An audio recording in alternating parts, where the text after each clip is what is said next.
በቃ አይ ነው እሱ የሚፈልገው በውስጥ ላክልኝ ማለት እውነት አርነት ያወጣል ነው። ኦኬ በውስጥ ላክልኝ በቃ አይ ነው በውስጥ ላክልኝና ዮሐንስ ወንጌልን አስነብቤ እንትን እልሃለሁ አሰልምሃለሁ። ወንድምነት ነገር ፍለጋ ነው እንደዚህ የምጽፈው። ያው ሰላም ብያለሁ። ለማንኛውም ጠፍተሃል ደግሞ ገስት ላይ አትታይም ብዙ ጊዜ ቴዳይ። አይ ግድ የለም እንፈራለን እንጂ። እሺ እግዚአብሔር ይባረክ። ኦኬ ተስፉ ከየት ቤተ እምነት ነው? ከታች ያለው ተስፉ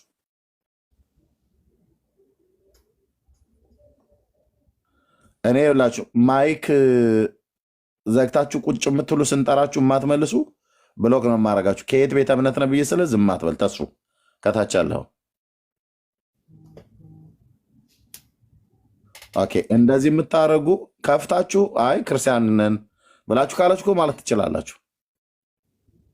እንደዚህ እንዳታረጉ እሺ። እሺ ገላን ነው ግላዲያተር ይሰማል። አዎና ኤኮ ነበር። ምን አልከኝ? ኤኮ ነበር። ኦኬ ኤርፎን አድርጌ ነበር። እሺ አሁን እሺ እስቲ እሺ ምንድነው የኃጢአት ስርየት አይገኝም ነው ወይ ነው ያልከው? አዎ በስጋ ወደሙን ነውና የምንቀበለው የኃጢአት ስርየት አያስገኝልንም ወይ? ምክንያቱም አንተ የወሰድከው ሰው እስከዛሬ ድረስ የኃጢአት ስርየት አስገኝቶልሃል? ምን አለ መሰለህ ኤርሚ ባይዘወይ ክሊር የሆነ አሁን እኔ ፐርሰናሊ ማምንበት ነገር አለ። ፐርሰናሊ ምንድነው የምታምነው? የኃጢአት ስርየት ይሰጠኛል ሰጥቶኛል ብለህ ታምናለህ? ማለት እኔ ወስጄ አላውቅም ፐርሰናሊ። ለምን? ምክንያቱም የራሴ የሆነ እንትን አለኝ፣ አመለካከት አለኝ። ምንድነው እኔ መዳን ያለው በማመንና በመጠመቅ ብቻና ብቻ ብዬ አስባለሁ።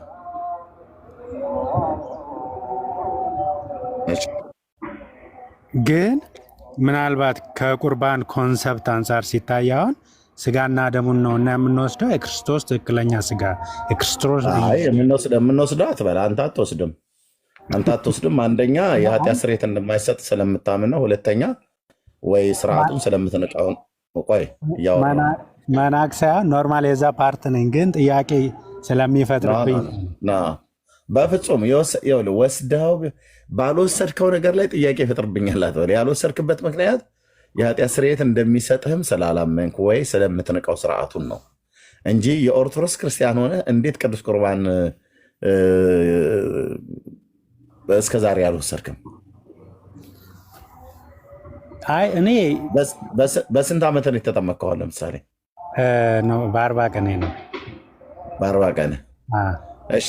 ያኔ እንደወሰድክ ታምናለህ አታምንም? እኔ ኖርማሊ አላምንም። በዛ ነው ምክንያቱም አዋቂ አይደለሁም፣ አላውቅም።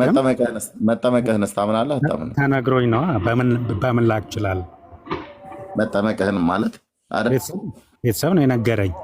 ማለት የዛ ቤተ እምነት አራማጆች ስለሆኑ ክርስቲያን ነህ አንተ ነኝ። ግን ጥያቄዎች ፈጠሩብኝ በኋላ ላይ ባይዘወይ ካምፓስ ስማር አንድ መሪጌታ አሁን ታድሶ መሆኑን አሁን ነው በቅርብ ነው ሚዲያ ላይ ያየሁት። ጓደኛዬ ነው፣ አብረን አንድ ዲፓርትመንት ነበርን፣ አንድ ዶርም ነበርን እና መሪጌታ ነው ጥያቄ የሚፈጥሩብኝ ነገሮች ያስተምር ነበር። ግን በወቅቱ በጣም ፋይሬጅ ላይ ስለነበርኩኝ ትኩረት አልሰጠውም ነበረ። አሁን ነው እየገባኝ እየመጣ ያለው ለምን እንደሚያነሳ ያንን ይሹ እና ተወዘጋግቤ ነበረ።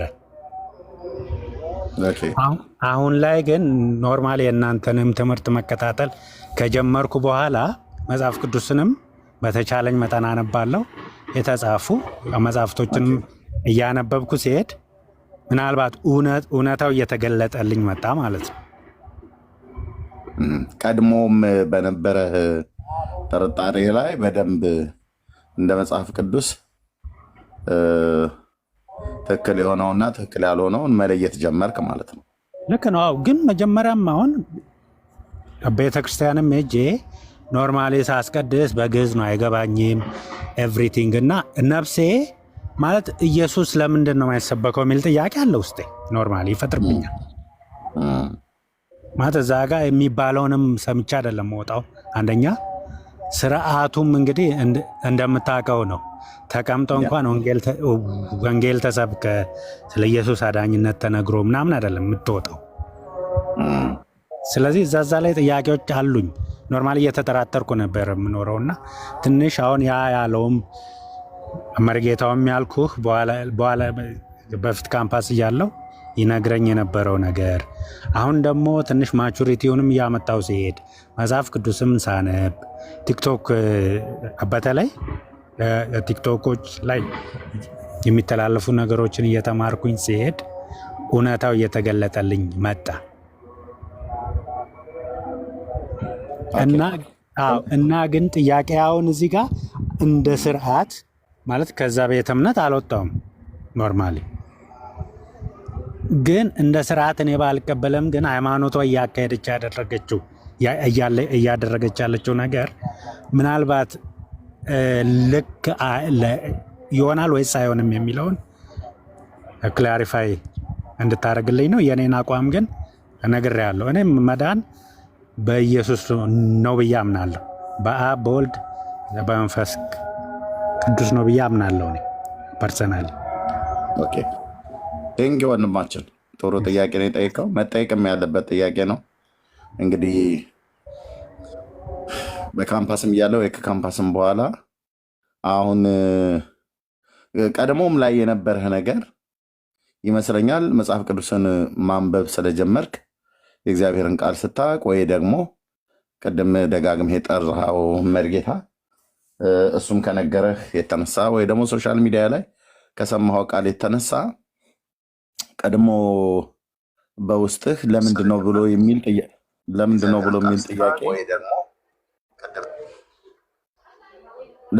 የሚል ጥያቄ ነበረ ከመጀመሪያው ማለት ነው። ለምንድነው ክርስቶስ የማይሰበከው ብሎ የሚል ማለት ነው።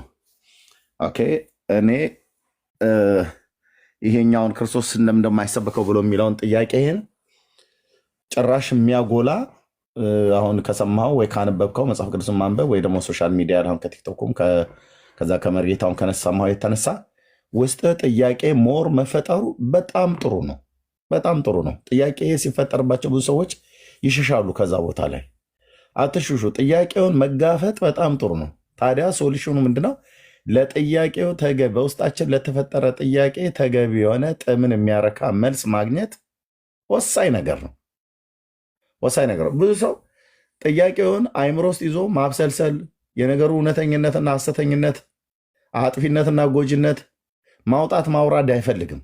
አቦ መጨናነቅ አልፈልግም፣ ዝም ብሎ ድብርት ሌሌ ማምጣት አልፈልግም ምናምን ነገር ብሎ ያለ እንደዚህ ፈታ ዘና ማለት ነው መፈልገው ብሎ ይላሉ። ኖ ጥያቄዎች በውስጣችን ሲፈጠሩ ጥያቄዎቹ መፈጠራቸው ተገቢ ነው። በተለይ በመንፈሳዊ ዓለም ተገቢ ነው። አሁን አንተ ውስጥ የተፈጠረው ጥያቄ ለምንድነው ኦርቶዶክስ ቤተክርስቲያን ክርስቶስን ማሰብከው ነው? ሁሉ ቀን ትሄዳለህ፣ 3 ሰዓት ሙሉ ቅዳሴ ወይም ከ2 ሰዓት ተኩል እስከ 3 ሰዓት ሙሉ ቅዳሴ ሲቀደስ እዛ ውስጥ 5% ነው ምናልባት የሚሆነው በአማርኛ የምሰማው። ከዛ ውጭ 95% የሚሆነው በሙሉ በግዕዝ ነው። የነበርንበት ስርዓት ስለሆነ ያውም ዝም ብሎ በስማ በለው ሳይሆን ስንቀድስ የነበርን ሰዎች ስለነበርን ማለት ነው። እና በቃ በዜማው ተገርመህ ተደንቀህ ትክዝ ብለህ ቅዳሴ ጸበል ሲሰጡ ትጠጣለህ። ወንጌል 15 ደቂቃ የማይሞላ ወንጌል ተብሎ የሚሰበካለ ማለት ሰው ይነበባል። በቃ እሱን ሳምተ በለ ትባላለህ። ቅዳሴ ጸበል እንሰጣለን። ባርኮት ይደረጋል። የሚቆርብ ይቆርባል፣ የማይቆርብ ወደ ቤቱ ይሄዳል። በቃ አለቀ። ምንድነው አሁን ያን 3 ሰዓት ሙሉ ውለህ 30 ደቂቃ ስለ ክርስቶስ አልተሰበከም? 30 ደቂቃ ቅዳሴ ስብከት ነው ይላሉ። ቅዳሴ ስብከት አይደለም። ኦኬ፣ ቅዳሴ ስብከት አይደለም። እና ቅዳሴው በሙሉ ስለ ጌታ ነው የሚናገረው ይሉኛል ይመጡና ማለት ነው። እኔ ነበርኩ እኮ ስቀድስ የነበረው መታ። አሁን እኔ ማንም ለእኔ መጥቶ ሊነግረኝ አይገባም። ቅዳሴ ስለ ጌታ መናገሩና ስለማን እንደሚናገር ስለማን እንደማይናገር ማለት ነው። ያው ደግሞ እኮ ዝም ብሎ ተራ የሰንበት ተማሪዎች የሆኑ ተራ ምዕመናን መጥቶ ነው ቅዳሴው ስለ ጌታ ነው የሚናገረው ብሎ የሚሉ እኔ እኮ ቁጭ ብዬ በአብነት ትምህርት ቤት ቅዳሴ ተምሬ የምቀድስ የነበርኩ ሰው ነው። እኔ አሁን ዋናው ጥያቄ ወንጌል ስብከት ስለ ክርስቶስ ኢየሱስ ስለ ጌታችን የወንጌል ስብከት ማለት አሰባበክ እንዴት ነው በቤተክርስቲያኒቱ? ሚዩት አድርገው ዳጊ የገባው ሰው። ስለዚህ ጥያቄ መፈጠሩ ጥሩ ነው ወንድማችን ለአንተ። አሁን ለጥያቄው ግን ተገቢ መልስ ግን አላገኘህም፣ እስካሁን ፍለጋ ላይ ነህ። ስለዚህ ለአንተም ለሌሎችም የምነግራቸው ሰው ተንጠልጥሎ ሮጦ ጥምቀት ላይ ከመሄዱ በፊት የጌታ እራት የተዋለው ቅዱስ ቁርባን ላይ ከመሄዱ በፊት ሜሮን የሚባል ፍታት የሚባል ሌላ የሆነ ነገርን ከማድረጉ በፊት አስቀድሞ ሰው በህይወቱ ክርስቶስ የተናገረውን ክርስቶስ ያስተማረውን ትምህርትና ራሱ ክርስቶስን መፈለግ አለበት። በክርስቶስ ሳያምን ቂጣና ወይን ለመብላት የሚሮጥ ትውልድ ለፍርድ ይበላዋል። ለፍርድ ለህይወት እንኳን አይበላውም ማለት ነው። ለፍርድ ይበላዋል። ክርስቶስን እሱን ማን እንደሆነ ሳያቅና ሳያምን ለጥምቀት የሚሯሯጥ ነገሩ በኦርቶዶክስ ቤተክርስቲያን ማንም አይሮጥም። ምንም የማያውቁ ጨቅላ ህፃናትን ነው ወስዳ ቤተክርስቲያን ውሃ ውስጥ የምትጨምራቸው እና እያለቀሰ አሁን አንተ መጠመቅህን እንኳን አታውቀውም። ወንድሜ ቤተሰብ ነው የነገረህ። መጠመቅህን የማታውቀው ኢቨን ስናጠምቅ እንኳን ራሱ አርፈ ቁጭ በል ብራዘር፣ አርፈ ቁጭ በል ገብተሃል፣ እዚህ ታወራለህ። ታች ማስረጃ ስጠን። ወንድምነት ለምንድን ነው እንትን የሚለኝ? ኦኬ ሞዴሬተር ለምን እምቢ አለኝ? እሺ ዳጊ ወጥተህ ትገባለህ። ወንድምነት ምን ላድርግልህ? እሺ ቆይ ወጥቼ ልግባ።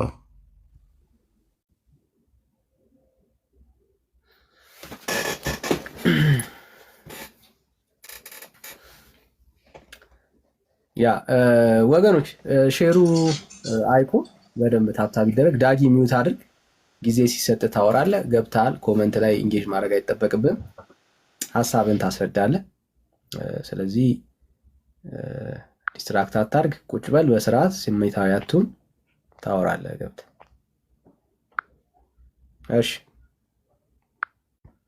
ወገኖች ሼሩ አሁን ጥቂት ሰው ነው የሚታየኝ። ሼሩ እና ፕሊዝ ሼር ይደረግ። በጣም ምዕራፍ ቅድስና ለእግዚአብሔር እንደዚህ አይነት ሰዎች ብቻ ነው የምናየው እና በደንብ ሼር ይደረግ።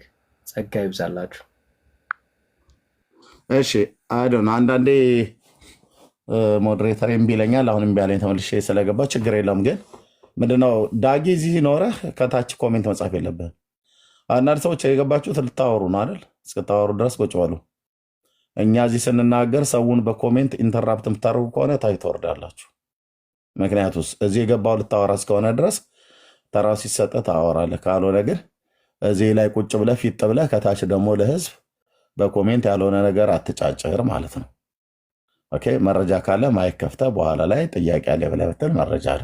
ደግሞ እዚህ ቤት ደግሞ እኛ ያለ መረጃ የምናወራው በደንብ እንጂ እና ኦኬ ልቀጥል። ስለዚህ ምንድነው ለመጠመቅህን አታውቀውም ወንድሜ። እኔ ትኩረት ማድረግ ያለባችሁ በመጀመሪያ ክራይስት ላይ ነው። ክርስቶስም ማን ነው?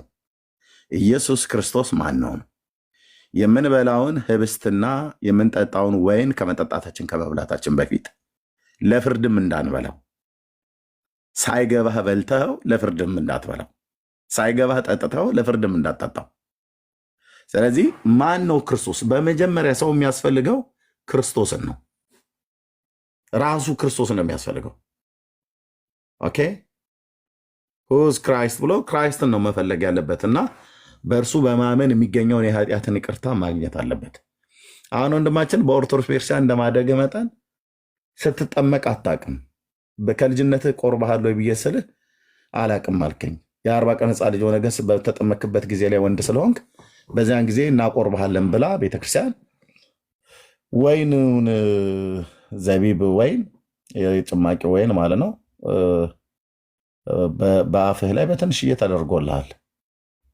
ህብስቱን መብላት ስለማትችል አንዳንዴ የማላስ ያህል ህብስቱን በምላስ የመላስ ያህል እንደዛ ካህኑ በእጁ ነካ አድርጎ ምላስ ላይ ምናምን ነገር አድርጋል። እሱንም ጌታ አልሶ አላለም። እንደሱ ነው እንጂ የ40 ቀን ህፃን ልጅ ህብስት ዳቦ ሰጥቶት የቆረባችሁ ሰዎች ታውቃላችሁ። እኛን ጋገር ነው እና እሱን ስለላስክ ለህይወት በላሁት ለህይወት ጠጣሁት ብለህ አትልም። ምንም የበላውንም የጠጣውንም አታውቅም። ምን እንደበላ ምን እንደጠጣህ ምንም የምታውቀው ነገር የለም። ምንም አንተ ምንም አታውቅም። አንተ ነህ ተጠማቂው። ስትጠመቅም አንተ ምንም አታውቅም። እንደውም ከውሃው ቅዝቃዜ የተነሳ ብዙ ጊዜ ህፃናት ያለቅሳሉ። እኛ ዲያቆናት ስለሆነን የምንይዘው ካህኑ ሲያጠምቅ ማለት ነው። ኦኬ። እና ያለቅሳሉ ህፃናት እሪ ብለው እና ዋይ ዋይ እያላችሁ ወይ ደግሞ እያልን ያለቀስነውን ለቅሶ እያለቀስን የተጠመቅነውን ለቅሶ እያለቀስን የተጠመቅነውን ጥምቀት ለድነት ተጠመቁት ለኃጢአት ስርየት የተጠመቁት ብለህ ብትል ሳቄ ነው የምታመጣው። ይሄ ዝም ብሎ ተራ ጨዋታ ነው ወንድሞቼ። ስለዚህ ሰው መጠመቅ ያለበት መቼ ነው ይላል መጽሐፍ ቅዱስ? አምኖ ነው መጠመቅ ያለበት። ሐዋርያት ሥራ መጽሐፍ ምዕራፍ 8 ማርቆስ ወንጌል መጽሐፍ ምዕራፍ 16 ላይ ማለት ነው። አምኖ ነው ሰው መጠመቅ ያለበት። በማን ነው የሚያምነው? በኦርቶዶክስነት በጴንጤ ሃይማኖትነት ሳይሆን የሚያምነው በእግዚአብሔር ላይ በኢየሱስ ክርስቶስ ነው። ምኔ ነው ብሎ የሚያምነው አምላኬ ነው፣ ሰማያትና ምድርን የፈጠረ እሱ ነው፣ እኔንም የሰራኝ እሱ ነው፣ ደግሞ ለበደል ለኃጢአቴ ሊሞትልኝ ቤዛ ሊሆን ከድንግል ሴት ተወልዶ በመስቀል ላይ ሞቶ ነፍሴን ከታችኛይቱ ከሲኦል የተቤዣት ቅጣቴን የተቀጣልኝ የኃጢአት ዕዳዬን የከፈለልኝ እሱ ነው። ስለዚህ በእርሱ አምናለሁ ብሎ ሰው ሲያምን በስሙ ያኔ የኃጢአቱን ይቅርታ ያገኛል፣ የዘላለምን ሕይወት ያገኛል። የኃጢአቱን ይቅርታ ያገኘ ሰው ይጠመቃል። የዘላለምን ሕይወት በክርስቶስ ኢየሱስ ያገኘ ሰው ይጠመቃል። ኦኬ። የዘላለም ሕይወት በክርስቶስ ኢየሱስ በማመን ያገኘ ሰው የጌታን እራት መጽሐፍ ቅዱስ የጌታ እራት ነው ብሎ የሚለው ቁርባን ብሎ የሚል የአዲስ ኪዳን መጽሐፍ ትምህርት አይደለም፣ የሐዋርያቱ ትምህርት አይደለም። ያው ኦርቶዶክስ እንደፈለጋት ነው የምታደርገው። ቁርባን የሚል ቃሉ እንኳን ራሱ የለም በአዲስ ኪዳን ላይ ማለት ነው። ስለዚህ የጌታ እራት ብለው ነው የሚጠሩት፣ ወይ ደግሞ የጌታ እራት እሱ ነው ብለው የሚጠራው። እሱን ሰው ካመነ በኋላ ይበላል ማለት ነው፣ እንወስዳለን ማለት ነው። እና አሁን የባለፈው እሑድ ላይ ነበረ ይሄ ስርዓት በቤተክርስቲያናችን ነበረ። ኦኬ። ስለዚህ አሁን ለአንተ የሚያስፈልገው ወንድሜ ያ መርጌታም ነግሮኛል ብለህ ያልከዋለ እግዚአብሔር አምላክ ይባርከው። ያን መርጌታ አሁን ተሐድሶ ውስጥ ነው ያለው አልክ። እግዚአብሔር አምላክ ይባርከው። ስለዚህ ለአንተ የሚያስፈልግህ ከካምፓስም ጀምሮ የሰማው ከዛ መርጌታም የሰማው በሶሻል ሚዲያም ላይ የሰማው መጽሐፍ ቅዱስም ስታነብ የሰማው ሌሎችም መጽሐፍ ስታነብ የሰማው ያወከውን ይሄንን እውነት ክርስቶስን በልብህ እንዲገዛ ጌታን መቀበል ብቻ ነው ያለብህ ወንድም። ጌታን መቀበል ማለት ማስለላከው ነው የምቀበለው ብሎ የሚል ጥያቄ ደግሞ መነሳት አለበት። መቼም አሁን አንድ ነገር ተቀበል ብዬ ብልህ ምንድነው ጠጅ ቤት ተቀምጠው በማሲንቆ እየገዘገዙ ተቀበል እንግዲህ እንደሚባለው አይነት ነገር አይደለም። ተቀበል ብዬ ስልህ አንድ ነገር ከጄ የዘረጋሁትና ወይ የላኩልህ ወይ ዘርግቼ ልሰጥ ያለ ነገር አለ ማለት ነው አሁን። ስለዚህ ክርስቶስን ተቀበል ብለን ማለታችን ወይ መጽሐፍ ቅዱስ እንደዛ ብሎ ማለቱ ከየት ነው ክርስቶስ የመጣው? ከሰማያት ወደዚህ ዓለም መጥቷል። በራሱን ፍቃድ በአባቱን ፍቃድ አባቱ ልኮት ወደዚህ ዓለም መጥቷል። ወደዚህ ዓለም መጣ የተባለውን ክርስቶስን ተቀበሉ ተብሎ ሲባል በጣም ብዙ ጊዜ የሚቃወሙት የኦርቶዶክስ እምነት ተከታዮች ናቸው። ከየት ነው የምቀበለው? ከካሳንቺስ ነው ከኤርፖርት ይላሉ። እንዴ ካሳንቺስ እሱ ምን ያደርጋል? የሆቴል ሰራተኛ አይደል? ለምደዋ ላይ እዛ ሄዶ ሴትና ወንድን መቀባበል ማለት ነው። ከኤርፖርት ነው ምናምን ነገር ብሎ ይላል። ከአውሮፓና ከአሜሪካ ከአረብ ሀገር የገባ ዲያስፖራ አይደለም። በኩር ወደዚህ ዓለም ሲገባ የእግዚአብሔር መላእክት ለሱ ይስገዱ ብሎ የዛሬ 2000 ዓመት የእግዚአብሔር ልጅ ኢየሱስ ክርስቶስ ወደዚህ ዓለም ገብቷል። ብርሃን ወደ ዓለም ይመጣ ነበር፣ በዓለሙም ነበር፣ ዓለሙም አላወቀውም ይላል። አምላክ ሰው በምድር ላይ ወክ ያደርግ ነበር። የእሱ ጅማሮ ቤተልሔም አይደለም። ለሰውነቱ ነው ቤተልሔም አንድ ተብሎ ልደት የተቆጠረለት እንጂ ለመለኮትነቱ ግን ለዘመኑ ጥንት ለሕይወቱ ፍጻሜ የሌለው ጌታ ነው። ስለዚህ ይህ ጌታ ከሰማያት ነው የመጣው ማለት ነው። ከሰማያት አባቱ እግዚአብሔር አብ ቀብቶ መድኃኒትና ቤዛ አድርጎ የላከውን ልጁን ኢየሱስ ክርስቶስን መቀበል ማለት በእርሱ ትምህርት መኖር ማለት ነው። በእሱ ሕይወት መመላለስ ማለት ነው። ምን ብሎ ነው ያስተማረው? እሱ የመረጣቸው ቅዱሳት ሐዋርያት ምን ብለው ነው ያስተማሩት ብለን ስንፈልግ መጽሐፍ ቅዱስ የሚነግረን አንድና አንድ ነው። የላከው ቅዱስ እግዚአብሔር አብ አባቱ በእርሱ ደስ የሚለኝ የምወደው ልጄ እርሱ ነውና እርሱን ስሙት ነው ያለው። ሌላ ማንም ግርግር አልፈጠረም ጌታ። ማንንም። በቃ አንድ ልጅ አለው። ልጁን ለዓለም ሰጠ፣ ለእኔና ለአንተ ሰጠ። ሲሰጠን ልጄን ስሙት አለ። ልጄን ስሙት። ልጁን ስንሰማው ትንሣኤና ሕይወት እኔ ነኝ፣ የሚያምንብኝ ቢሞት እንኳን ሕያው ይሆናል ነው ያለው። ልጁን ስንሰማው በሩ እኔ ነኝ፣ በእኔ የሚገባ ቢኖር ይድናል ነው ያለው። ልጁን ስንሰማው መንገድና እውነት ሕይወት ነኝ፣ በእኔ በቀር ወደ አብ የሚመጣ የለም ነው ያለው።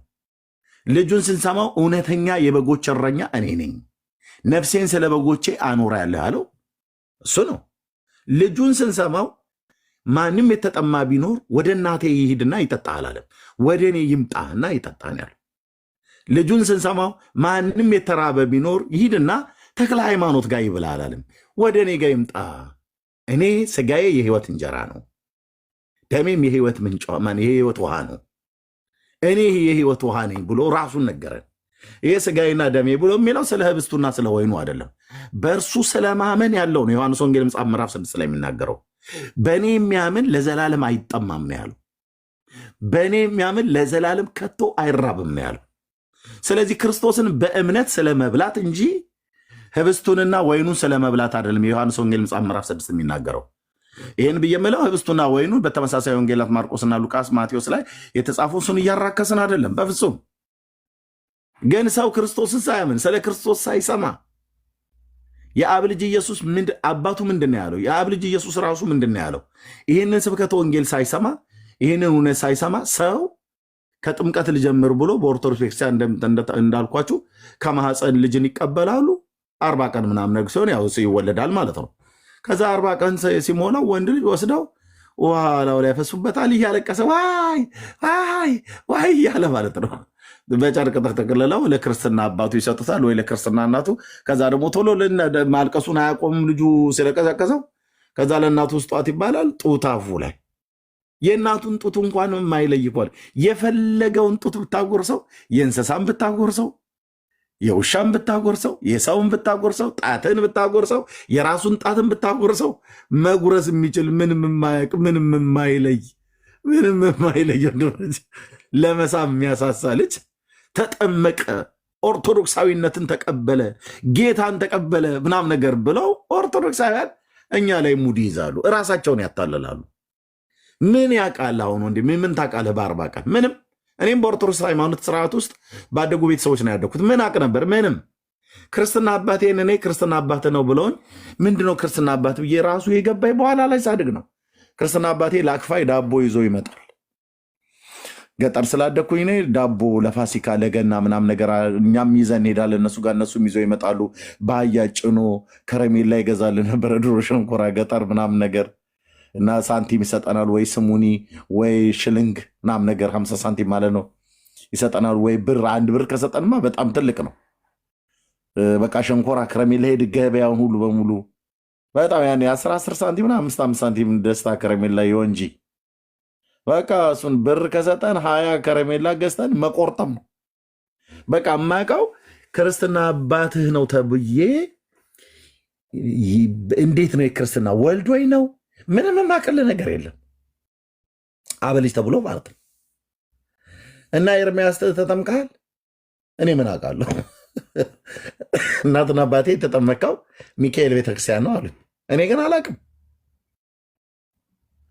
በመጠመቄ ምን እንዳገኘው ጥቅሙ ምን እንደሆነ ምንም አላውቅም። በኦርቶዶክስ ሃይማኖት ውስጥ እንኳን ሆኜ እየቀደስኩ እንኳን በመጠመቄ ምንም እንዳገኘው አላውቅም። ማንም አያውቅም። አሁንም ያሉትም ያው ሲገቡ ተጠምቃል ብስትለው አዎ ይልሃል። ተጠምቅ ያለው ተጠማምቅ ያለው ቆርብ ያለው ሜሮን ተቀብቻለሁ ይልሃል። መቼ ስትለው ፐርሰናል አታድርገው ይላል። እንዲህ ፐርሰናል ነው እየጠየቁ ያለው። መቼ ነው የተጠመቅከው? መቼ ነው ሜሮን የተቀባው? መቼ ነው ቅዱስ ቁርባን የወሰድከው ብለን ስለው አንዳንዱ በ40 ቀን ይላል። በ40 ቀን አምነህ ነው የተጠመቅከው ብለህ ስትለው አዎ ይልሃል። አዎ ይላል።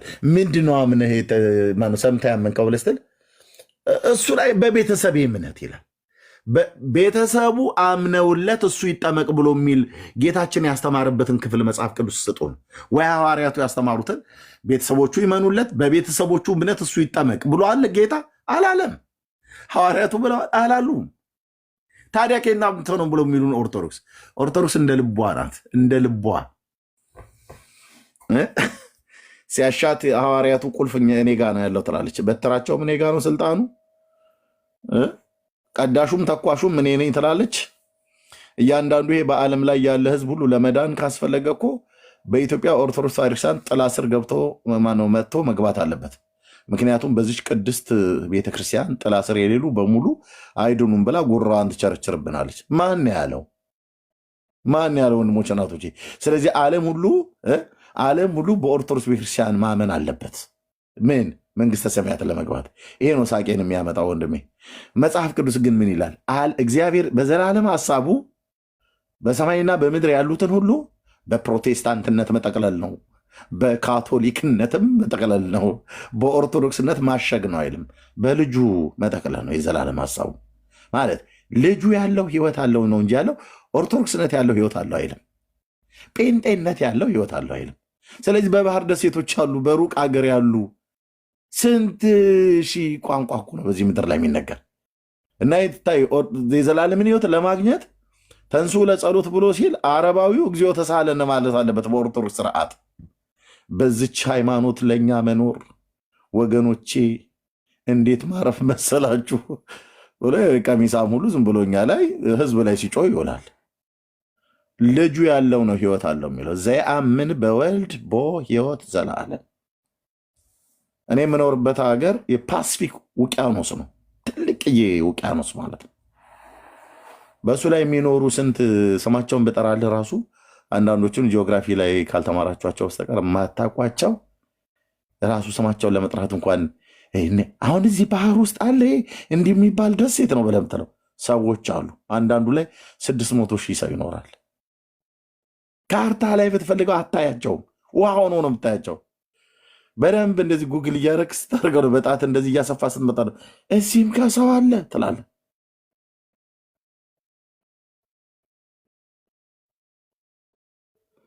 አቤቱ ጌታዬ፣ አየህ እዛ ባህር ውስጥ ከፍተኛ ሱናሚ እንኳን ቢነሳ በሙሉ በቅጽበት ሊጠፋ የምትችል ደሴት ውስጥ ሰዎች ይኖራሉ። ሰዎች መኖር ብቻ አይደለም፣ እነዛ ሰዎች የአብ ልጅ ኢየሱስ ክርስቶስ የህይወታቸው አዳኝና ጌታ አድርገው ተቀብለውት በእውነተኛ የክርስትና ትምህርት ይኖራሉ። አየህ እግዚአብሔር ልጆች አሉት ማለት ነው።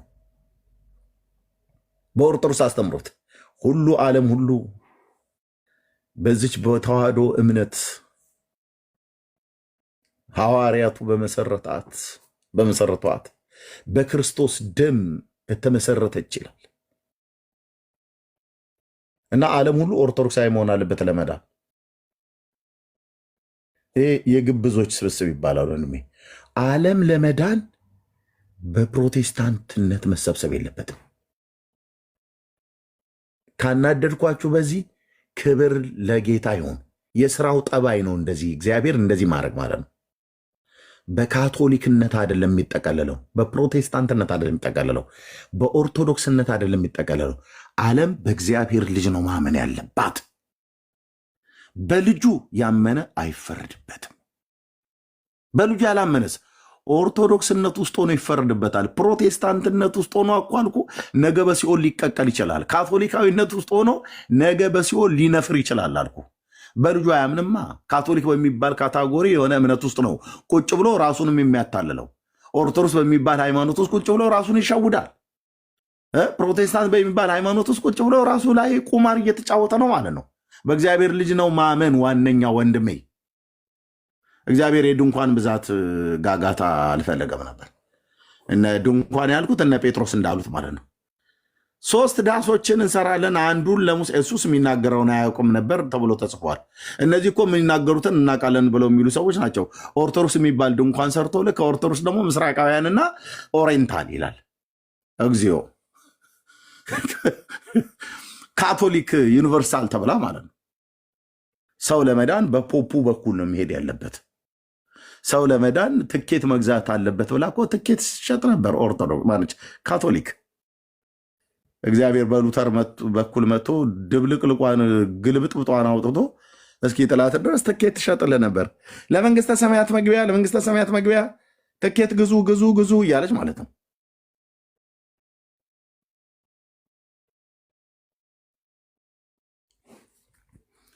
አሁን ክርስትናው ዳስ አበዛ። ይህ ዳስ አንዱን ለአንተ፣ አንዱን ለሙሴ፣ አንዱን ለኤልያስ። እሺ አሁን ሁሌ እናገራታለችን ቃል ይሰራ ተብሎ ጌታ በቃ ስሩ እሺ ቶሎ አፍጥነው ጴጥሮስ፣ ያዕቆብ፣ ዮሐንስ ቶሎ ተነሱ አፍጥሩት። እንግዲህ ዳስ ለመስራት እንጨት መምጣት አለበት አይደል? እዛው ተራራ ላይ ደብረ ታቦር ላይ ተገኘም፣ ካልሆነም ከሩቅ አካባቢ ከዮርዳኖስም ሄደው ቆርጦ አምጥተው ተራራው ላይ ዳስ ቢሰራ ከዛስ እዛ ጌታ አለ፣ ጴጥሮስና ዮሐንስ አሉ፣ ሙሴና ኤልያስ ጌታ አሉ። ሙሴ ኤልያስና ጌታ አሉ፣ ጴጥሮስ ዮሐንስና ያዕቆብ አሉ። 6 ይሆናሉ ማለት ነው። አገራዊ ጦርነት ነው የሚነሳው። ረብሽ በማ በኩል በጴጥሮስና በዮሐንስ በያዕቆብ መካከል። እንዴት? ዮሐንስ ቀድሞውንም የጌታ ወዳጅ ተብሏል። እኔ ከጌታ ጋር ነው እዚህ ድንኳን ውስጥ መቀመጠው ይላል። ይኸውን የእግዚአብሔር የልቡ ሀሳብ ነው። የእግዚአብሔር አብ አይደለም። ድንኳን መስራት የእግዚአብሔር አብ የልቡ ሀሳብ ነው። በፍጹም በፍጹም በፍጹም። ሰዎች እንዲህ የሚያደርጋቸው። እሺ ከኤልያስ ጋር ማን ነው የሚቀመጠው? ያዕቆብ ወይስ ማን ነው? ያዕቆብ ወይስ ጴጥሮስ? በጴጥሮስ ችኩልነት ከኤልያስ ጋር ቢቀመጥ ሁለቱ አንድ ድንኳን ውስጥ እንግዲህ መቼም 3 ድንኳን ተሰርቶ 6ቱ 2 ሆነው ሊቀመጡ ነው። ዮሐንስ ከጴጥሮስ ማን ነው? ዮሐንስ ከጌታ ጋር ይቀመጣል። እሱ ቀድሞም የጌታ ወዳጅ ነው ተብሎ ስለተባለ ያሁን የድሮ እንደምታውቁት ከእሱ ጋር ጠጋ ጠጋ ላለሁ ብሎ ይላል። ያዕቆብና ጴጥሮስ ደግሞ ከሙሴና ከኤልያስ ጋር ይቀመጣሉ። በሙሴ ቀናኢነት ለእግዚአብሔር ሲቀና ጽላት የሚሰብር ነብይ ነው። አድቅቆ ነው የሚጥለው አልኩ። ጉዳይ አይደለም። በጴጥሮስ ችኩልነት ጴጥሮስ ኤልያስ ጋር ቢደርሰው፣ ያዕቆብ ሙሴ ጋር ቢደርሰው እየተሳቀቁ ነው የሚኖሩት። ሁለቱም ቀናኢ የሆኑ ነቢያት ናቸው። በእግዚአብሔር ጉዳይ ድርድር የማያውቁ ሙሴና ኤልያስ ሁለቱም በቅናት የነደዱ ናቸው። እና ምን ይፈጠራል? ጭቅጭቅ እዛ ድንኳን ውስጥ ቁጭ ብሎ እና የእግዚአብሔር የዘላለም ሀሳቡ ይቀራል ማለት ነው። ኢየሱስ እዛው ተራራው ላይ ቁጭ ይላል። ለነ ጴጥሮስ ፍትፍት ይላክላቸዋል ወደዛ። ከዛ ጌታ አንተ ባለበት በዚህ መኖር ለእኛ መልካም ነው ብሏል። ሌላ ውስጥ ትውልድ ከተራራ በታች ያለው የራሱ ጉዳይ።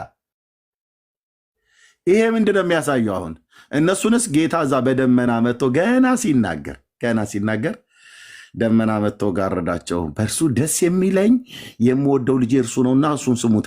ድንኳን እንስራ እያሉ ቢጮሁትን ሐዋርያት ሐሳቡን ሳያስጨርሰው የጴጥሮስን ሐሳብ ሳያስጨርስ እግዚአብሔር አብ እንደ ብሬኪንግ ኒውስ ነው የገባባቸው መካከል ላይ ደመናው ሸፈነው ይላል። እና ታዲያ ምንድን ነው ድንኳን ማብዛቱን ተውና ልጄን ስማ ነው የሚለው እግዚአብሔር አብ። ካቶሊክ የሚባል ድንኳን እንዲተከልለት እግዚአብሔር የልቡ ሐሳብ አይደለም። ኦርቶዶክስ የሚባል ድንኳን እንዲተከልለት እግዚአብሔር አብ የልቡ ሐሳብ አይደለም አልኩ። የራሱ ጉዳይ የአዳም ዘር ዝም ብሎ ይተራመሳል። ፕሮቴስታንትነት የሚባል ድንኳን እንዲተከል፣ አይሁዳዊነት የሚባል ድንኳን እንዲተከል እግዚአብሔር ልጁን ለዓለም ነው የሰጠው። ልጁ ያለው ሕይወት አለው። በቃ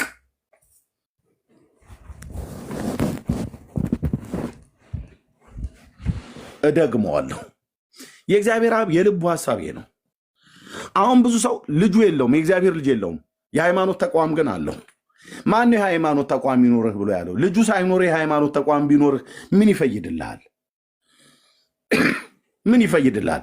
ብዙዎች የእግዚአብሔር ልጅ የላቸውም፣ የሃይማኖት ተቋም ግን አላቸው። ያን የሃይማኖትን ተቋም ደግሞ ከቤተሰቦቻቸው የወረሱት ነው። እሱን የሃይማኖት ተቋማቸውን እግዚአብሔር የመሰረተው ለማስመሰል በልጁ ደም ላይ የተመሰረተች ቅድስት ኩላዊት ቤተክርስቲያን ይላል። መቼ ነው ደግሞ በክርስቶስ ደም ላይ መመስረት ማለት ምን ማለት ነው? በደሙ አምነው የዳኑ ማለታችሁ ነው ብልስል አይ አይደለም ይሏል። እና ያው በመስቀል ላይ በዕለተ ዓርብ ጌታችን መድኃኒታችን ኢየሱስ ክርስቶስ በተሰቀለበት ሰዓት ላይ መላእክት በጊዜ ቀትር መጥተው ሊሰግዱለት በመጡስ ጊዜ እንደ ቅጠል ተነጥፈው እንደ ሳር ተጎዝጉዘው ከመስቀሉ ግርጌ ነበሩ እና ሚካኤልና ገብርኤል ደግሞ ሚካኤል ቆሞ ያደንቅ ነበር። ማድነቁ እሱ ሁሉን የፈጠረ አምላክ ሆኖ ሳለ በፈጠሩት እጅ እንዴት እንደዚህ ይሞታል ብሎ ሚካኤል አርመመ ብለው ሚካኤል ያደንቅ ነበር አሉ። ወገብርኤል ደግሞ ተደመ፣ ተናደደ፣ ተቆጣ፣ ተበሳጨ።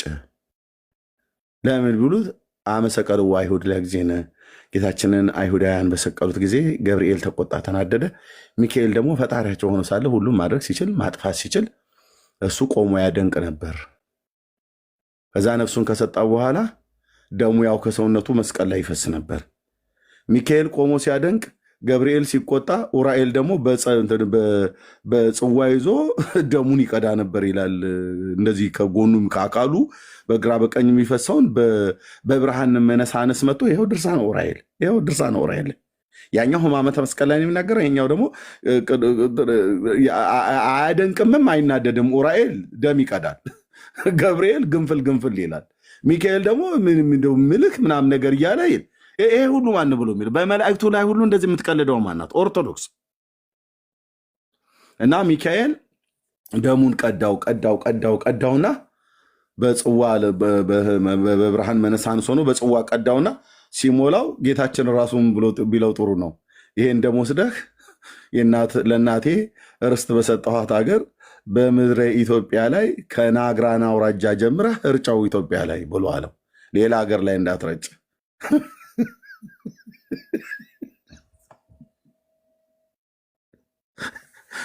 አቤቱ ጌታ፣ አቤቱ ጌታ። የአማርኛችንን ደግነቱ ነጮቹ አይሰሙትም።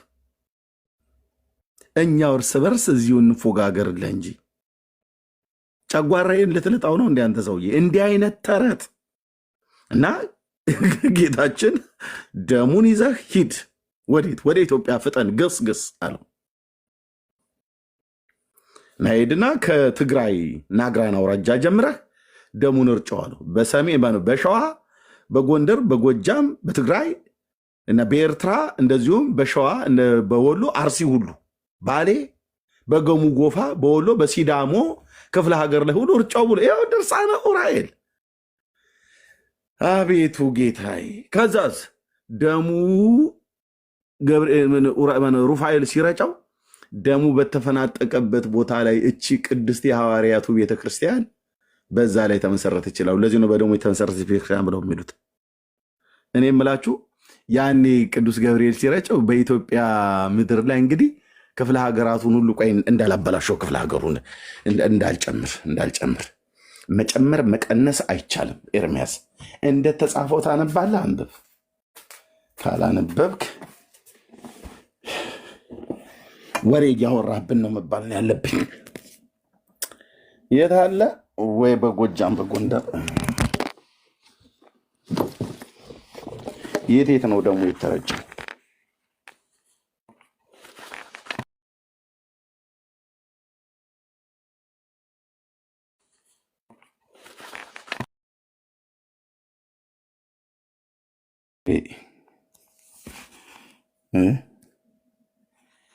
ይህ ድርሳነ ኡራኤል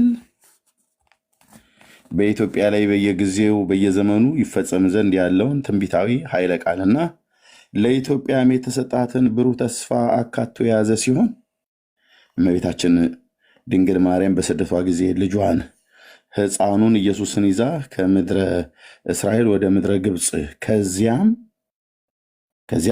ወደ ብሔረ ኢትዮጵያ መጣ በቅዱስ ኡራኤል መሪነት በደብረ ዳሞ በትግራይ፣ በጎንደር፣ በአክሱም፣ በደብረ አባይና በጎጃም በጣና ባደረገችው የስደት ጉዞ ሕፃኑ ኢየሱስን ለድንግል እናቱ ኢትዮጵያ አስራት አድርጌ ሰጥቻታለሁ በማለት በሸዋ፣ በወሎ፣ በሐረርጌና በአሩሲ፣ በሲዳሞ፣ በባሌ፣ በከፋና በኢሉባቡር፣ በወለጋ፣ በሌሎችም በኢትዮጵያ ክፍለ አህጉር በብርሃን ደመና ተጭነው በአየር ላይ እየተዘዋወሩ ተራራውን ወንዙንም አፍላጋት የግዕዝ ቃል ነው። ወንዝ ማለት ነው። ምንጭ ማለት ነው። ወንዙንና ምንጩን አስጎበኛት ማለት ነው። እንዳስጎበኛት የሚያስረዳ ነው። ሁለተኛ ጌታ ኢየሱስ ክርስቶስ ለቤዛ ዓለም በመሰቀል ተሰቅሎ ከጎኑ የፈሰሰውን ደም ቅዱስ ኡራኤል በብርሃን ጽዋ ተቀብሎ በብርሃን መነሳነስ በመላው ኢትዮጵያ ወንዞች፣ ተራሮች፣ ሜዳና መስኮች ላይ ስለረጨው እና በተከዜ በጣና ባህርና ከአባይ ውሃ ጋር ስለበረዘው የኢየሱስን ደም አባይ ውሃ ላይ እንደዚህ መታ አድርጎ ከደሙ ጋር ውሃውን ከደሙ ጋር አድርጎ እንደዚህ መታው፣ በረዘው ማለት ነው። ከዛስ ስለበረዘው ኢትዮጵያ ወንዞቿ የተቀደሱ ተራሮቿ የተባረኩ ሆነው በእግዚአብሔር ቸርነት ኢትዮጵያ ማርና ወተት የሚፈሱባት በተፈጥሮ የበለጸገች አገር መሆኗን የሚያስረዳ ሲሆን በተለይ በመንፈስ ቅዱስ ባወቀ ቤተክርስቲያን የሚታነጽበት ስጋው ደሙ የሚፈተትበት ያን ጊዜ የጌታ ደም በነጠበበት ቦታ ላይ መሆኑን የሚያስገነዝብ ነው። የኦርቶዶክስ ቤተክርስቲያን ህንፃው የታነጸው የክርስቶስ ደም በነጠበበት ቦታ ነው። እነ ሙሉ ወንጌል ለመካነ ኢየሱስ መሰረ ክርስቶስ አንዋር መስጊድ የሙስሊሞቹ መስጊድ ሁሉስ የተሰራበት ቦታ ደሙ እንዳልነካው እንዴት እርግጠኛ ሆኑ? በስተት ሙሉ ወንጌል አልሰራችበትም። ጴንጤዎች ቸርች አልሰሩበትም። ደሙ የነጠበበትም ቦታ እስላሞቹስ መስጊድ አልሰሩበትም እንዴ? ማለት ኡራኤል መጥቶ ሲረጨው እንደዚህ ሲረጨው ደሙ የት ቦታ ጋር እንደፈነጠቀ ካርታ ፎቶ አንስቶት ካርታው ማፑን ለኦርቶዶክስ ሰጥቷት በዛ መሰረት ነው ደሙ ይኸውልሽ እዚህ ጋር ነው። ቆይ ሸዋ ክፍለ ሀገር ውስጥ ደብረ ብርሃን ነው። ከደብረ ብርሃንም ደግሞ ወደ ገበያው አካባቢ ጊዮርጊስ ቤተክርስቲያን እዛ ስለነበርኩ እዛ ቤተ ክህነት በቆሎ ትምህርት ቤት ስለነበርኩ አውቀዋለሁ። ወርታችሁ ወደ ደብረ ብርሃን ከተማ ውስጥ ጊዮርጊስ ቤተክርስቲያን ገበያው አካባቢ ኖ አይ አይደለም፣ እሱ ጋር አይደለም። ጠባሴ መድኃኔዓለም ወደዚህ ወደ አዲስ አበባ መውጫ ላይ የለም አፄ ዘርዓ ያዕቆብ ቤተመንግስቱ በነበረበት ቦታ አጠገቡ ባለው በስላሴ ቅድስት ስላሴ እንደዛ እያለ ካርታውን ሰጥቷቸው ነው አይደል? የኢየሱስ ደም ሲፈነጠቅ የት ቦታ ላይ እንዳለ እያመለከታቸው ነው እያሉ ነው። እኔ የምላችሁ እስላሞቹና ጴንጤዎቹ ቸርች አልሰሩበትም ወይ? መስጊድ አልሰሩበትም ወይ? ደሙ የተፈናጨቀበት ቦታ በስተትም አልሰሩ።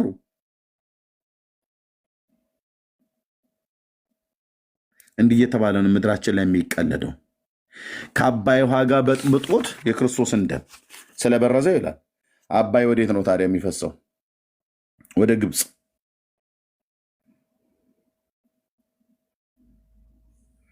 ግብፅ ሀገር ብትሄድ ብርቱካን፣ ድንች፣ ምን ይል ፍሩት በል አትክልት በል ፍራፍሬ በል ከራሳቸው አልፈው ለአረብ ሀገራት፣ ለአውሮፓ ሀገራት፣ በዓለም ሁሉ በአባይ ደለል ላይ እየዘራች እየተከለች ትሸጣለች።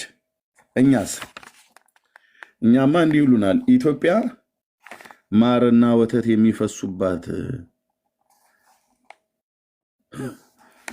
ይፈሳል። እኛ ሀገር ላይ ማር፣ እውነታችሁን ነው።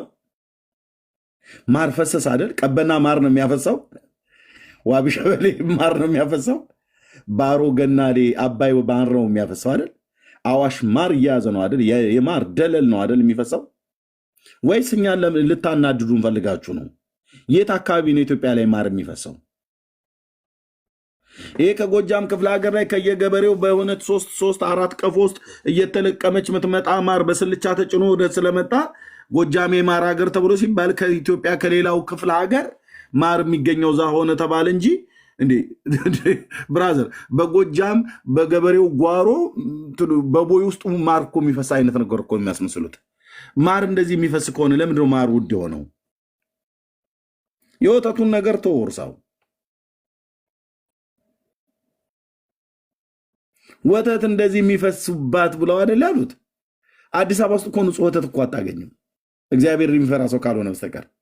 ወይ ከፓውደር ጋር ይበጠብጡልሃል፣ ወይ ደግሞ አንዱ ምን አላሉ ከገጠር ከአዲስ አበባ ዙሪያ ወተት ገበሬዎቹ ምናምን ነገር እያለቡ ይሸጡ የለ እና በወተት ንግድ ስራ ላይ ተሰማራ አሉ። አንደኛው ነጋዴ እና ሰው በቅቤ ላይ ሙዝ፣ በበርበሬ ላይ ሸክላ ምናምን ነገር እየጨመሩ ትርፉን ሲያጧጥፉ ታይቶ የወተት ንግድ ልነግድ ብሎ በአዲስ አበባ ዙሪያ ካሉት ገበሬዎች ላይ እየዞረ ወተት እየገዛ እያመጣ በካፌቴሪያውና በሆቴሉ ማከፋፈል ጀምረ። እንደዚሁም ደግሞ ህፃናት ላሉባቸው ኮንትራት ማለት ነው። እና 20 ሊትር ወተት ገዝቶ ከሆነ በዛ በቢጫው ጀሪካ ውስጥ 5ቱን ወተት ከውስጡ ይቀንስና 5 ሊትር ውሃ ውስጡ ይጨምርበታል። በ15 ውስጥ 5ቱን ይመታውና እንትን ያባዘዋል ማለት ነው። ወተት ሲባዛ እና እንደዚህ ይህን ደግሞ የሚያደርገው ወተቱን እየገዛ ካመጣበት ቦታ ላይ ወደ ከተማ ከመድረሱ በፊት ከምንጭ ውሃ ውስጥ እየቀዳ ነው የሚጨምረው። እና ያችን 5ቱን ቀንጥቦ እሱ ይወስድና ያኛው ደግሞ ይሸጣል ማለት ነው። እና በ15 ሊትር ወተት ውስጥ 5 ሊትር ውሃ ከዛው ከምንጭ ውስጥ እየቀዳ በጆግ ነገር እንደዚህ እየጨለፈ ሲጨምር ትንሽ የእንቆራሪት አብሮ ከውሃው ጋር ጭልፍ አድርጎ ጀሪካ ውስጥ ጨምሮታል። ሲቀዳ ሲጨምር ትንሽ የእንቆራሪት ከውሃው ጋር አብራ ጨልፎ ጨመራት። እዛ ሄዶ ወተት ከሚቀበልበት ሆቴል ጋር ሄዶ ሲገለብጠው እንቁራሪቷ ጠባለች። ምንድን ነው ብሎ ሲል አይ እንትን አድርጌበት ነው። ታዲያ እያየሃት ቀዳም ነበር ወይ ብሎ አለ ይባላል። ወተት ይፈሳል ይሉናል እንደ ሀገራችን ላይ። እኔ እንኳን አርሲ ክፍለ ሀገር ውስጥ ነው የተወለድኩት፣ የገበሬ ልጅ ነኝ። እውነቴን ነው የምልህ። ከብቶች እያረባን አንዳንዴ እኩል የሚወልዱበት ጊዜ ሆኖ ወተት የምንጠጣበት ጊዜ አለ። መቼም የወላጆቼን ውለታ ዝም ብዬ አፈርደቻ አላስግጠውም።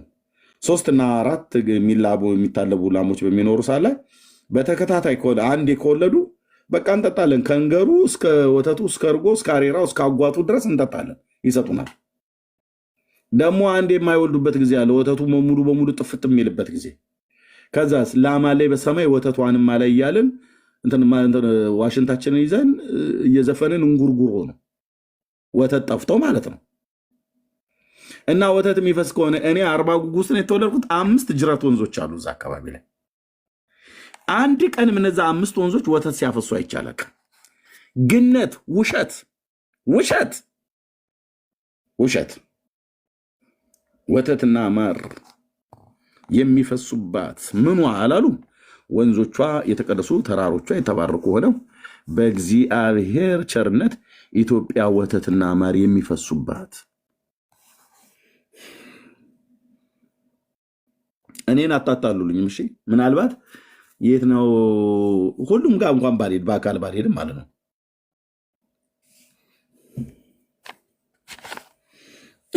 ከጎጃም ሀገር ማር እንደሚመጣ ቃለው በደንብ ወደ ኢትዮጵያ።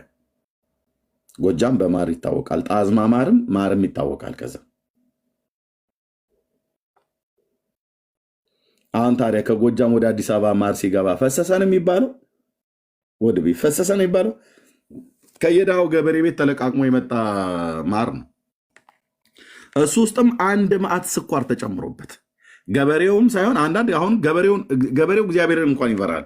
አሁን ገበሬውን ሁሉ ጭምራ ስለምደውታል። አያከሌ ብሳና ይነቅዛሉ ብሎ ሲጠይቁት ከዛፎች መካከል እንሳ ለዛፎች ሁሉ ንቅዘትን ያስተማረ እሱ አይደል ወይ ብሎ አለው እንደሚባል ለገበሬው ሁሉን ተንኮል አስተምረ ነው አላየ። ኧረ እንደው ስለ መድኃኔዓለም ጥሩ ይሆናል ብሎ የሚል ንጹሕን እንጀራ ቆርጦ የሚሰጥ ገበሬ አሁን 6 ኪሎ ማር በ2 ኪሎ ማር ማለት 6 ኪሎ ስኳር በ2 ኪሎ ማር ውስጥ እንዲጨምር ገበሬውን ሁሉ አስተምረውታል። ተበለዋለ ማር አይደለም ብለህ እንዳትል፣ ጥሩ የወንጂ ስኳር ነው እንዳትል ደግሞ ማር ቢጤም አለው። ህዝቡን ሁሉ ተንኮል ያስተማር ነው።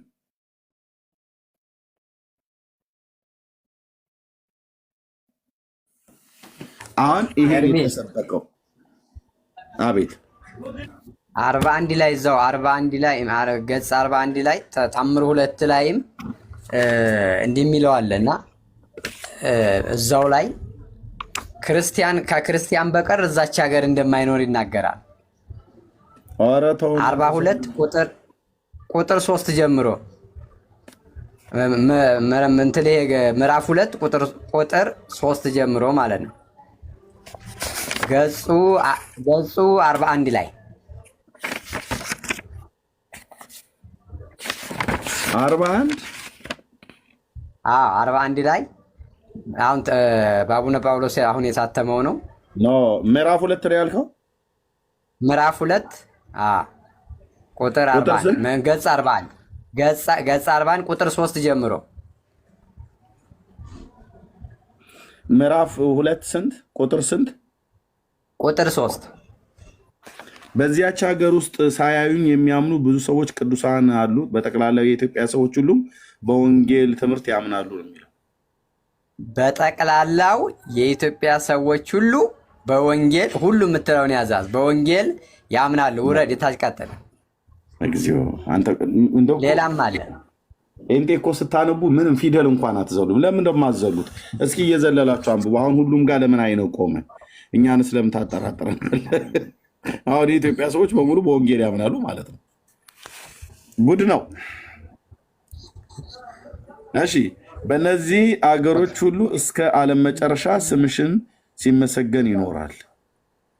በእነዚህ ሀገር ውስጥ ከአንቺ ስጋን መልበሴን ወይንም መወለዴን የሚያምኑ ክርስቲያኖች በቀር አረማውያን አይቀመጡባቸውም። የለውበትም። ከሚያምኑ ክርስቲያኖች በቀር እኔ የለውበትም። ደሱ ነው ጎርጉሮ አውጣ ያለኝ። በእርግጥ እዚህ ጋር አንብቤ ይሄኛው እንዴት እንደዘለልኩት ወይ ያልደረስኩበትም አላውቅም።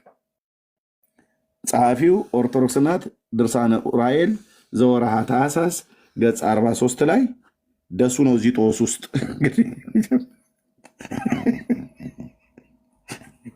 ኦርቶዶክስ ጻፈችው። ደሱ አነበበው፣ አንብቦ አስነበበኝ። እናንተ ሰማችሁ።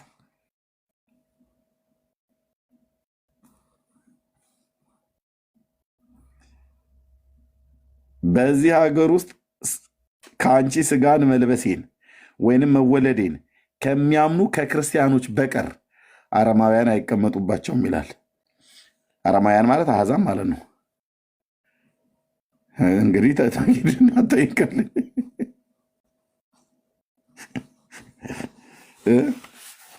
እምነት ያለው የሌለው ዋቄ ፈታው ሙስሊሙ ጆባው ምናምን ነገር ሁሉ ማለት ነው። ከኔ ጋር አትለፋለፉ። ጴንጤ መጽሐፍ ቅዱስ ማንበብ አልፎ የራሳችሁን መጽሐፍ እንደዚህ ጥርስ ከምላሱ እያወጣው ነው። አይ ቲንክ እዚህ ጋር ደርሼ ነው መሰለኝ ያቆምኩትኝ። እዚች ጋር ደርሼ እያነበብኩ ነበር። እዚህ ጋር ደርሼ ነው የተውኩትኝ። ገና አልጨረስኩትም። ወደዚያ አልሄድኩትም። እዚህ ጋር ያልደረስኩት ለዛ ነው።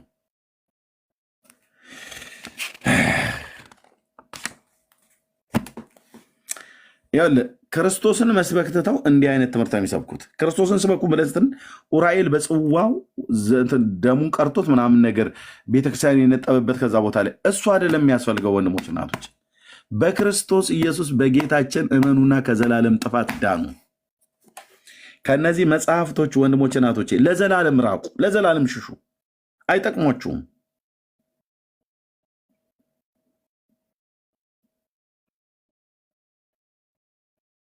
አይጠቅሞችሁም። ስለዚህ ቅድም ወንድሜ የጠየቀኝ የጌታ እራት ወይ እነሱ ቅዱስ ቁርባን ብለው የሚጠሩትን በኦርቶዶክስ ቤተክርስቲያን ጌታን ሳያምኑ ነው የሚበሉት አብዛኞቹ። የምናቆርባቸው ህፃናት እኮ በሙሉ እስኪባል ድረስ ድሮ ስትቆርቡ እዚህ ያላችሁ ሰዎች የምታስታውሱ አይዟችሁ፣ ጌታ አይቀስፋችሁም። ስትቆርቡ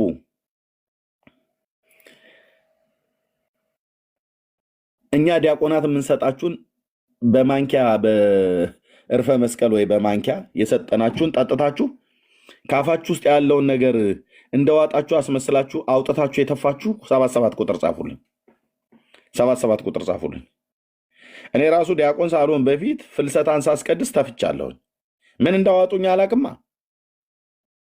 77 ቁጥር ጻፉልኝ። የተፋችሁ ስትቆርቡ የተፋችሁ። እሺ ቪዚት ተፍተሃል፣ ነፂ ተፍተሻል አይደል? ዓለም ተፍተሻል። ኦኬ በላይነሽ ተፍተሻል። እኔም ተፍቻለሁ። ሳሙኤል ተፍተዋል። ፍልሰታን የምታስታውሱ ነፂ አንዴ ከጻፍሽ ይበቃል።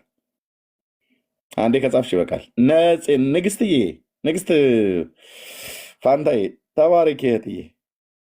ትዝ ይልሻል አይደል? አዎ በጣም እነዚህ አሁን እንግዲህ በጣም ትልልቅ እህቶች ሁሉ ጭምር ናቸው። አዲ ተፍተሃል አይደል? ሙሴም ተፍተሃል። ለምንድን የተፋ ነው? ምን እንዳበሉን ስላላወቅን ለምን ስላልነገሩን ሚስጥር ነው ይሉዋል። ጌታችን ህብስቱን ምንድነው ህብስቱንና ወይኑን ሰጥቶ ሲያበቃ፣ ኦርቶዶክስ ግን ከምን እንደሚሰራ እንኳን አይነግሯችሁም። ከምን እንደሚሰራ ታውቃላችሁ? የጌታ እራት ቅዱስ ቁርባን የተባለው ከምን እንደሚሰራ አይነግሯችሁም። እኔ ልንገራችሁ። እሺ፣ በጣም ብዙዎች ናችሁ የተፋችሁ ማለት ነው። ኤርምያስ ዝም ብለህ ከምታወራ መጽሐፍ ቅዱስ ታሳይ። የት አለ መጽሐፍ ቅዱስ? አንዴ ጠብቁ።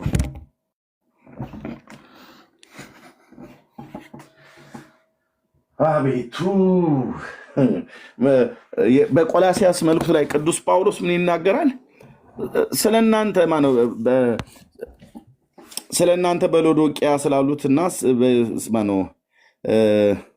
ቆይ እንዳላበላሸው ቆላሲያስ 2 ላይ ቆላሲያስ 2 ስለእናንተ በሎዶቅያ ስላሉትና ይላል። እስቲ ቆይ እናንተናበው። አዎ ስለእናንተ በሎዶቅያ ስላሉትና ፊቴንም በስጋ ስላላዩት እንዴት ያለ ትልቅ መጋደል እንዳለ ልታውቁ እወዳለሁና ካለ በኋላ ልባቸው እንዲጸናና በፍቅርም ተባብረው በማስተዋል ወደሚገኝበት ወደ መረዳት ባለጠግነት እንዲደርሱ የእግዚአብሔርንም ምስጢር ክብር ለመድኃኔዓለም ይሁን።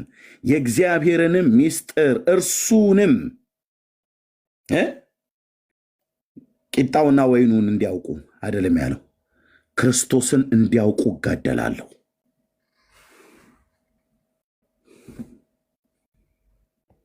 አየህ፣ የእግዚአብሔር ምስጢር ማን ነው? ክርስቶስ። ቅዱስ ጳውሎስ ስለዚህ ሲናገር ከትውልዱ የተሰውሮ የነበረው ምስጢር አሁን ግን ለእኔ ተገለጠልኝ ይላል።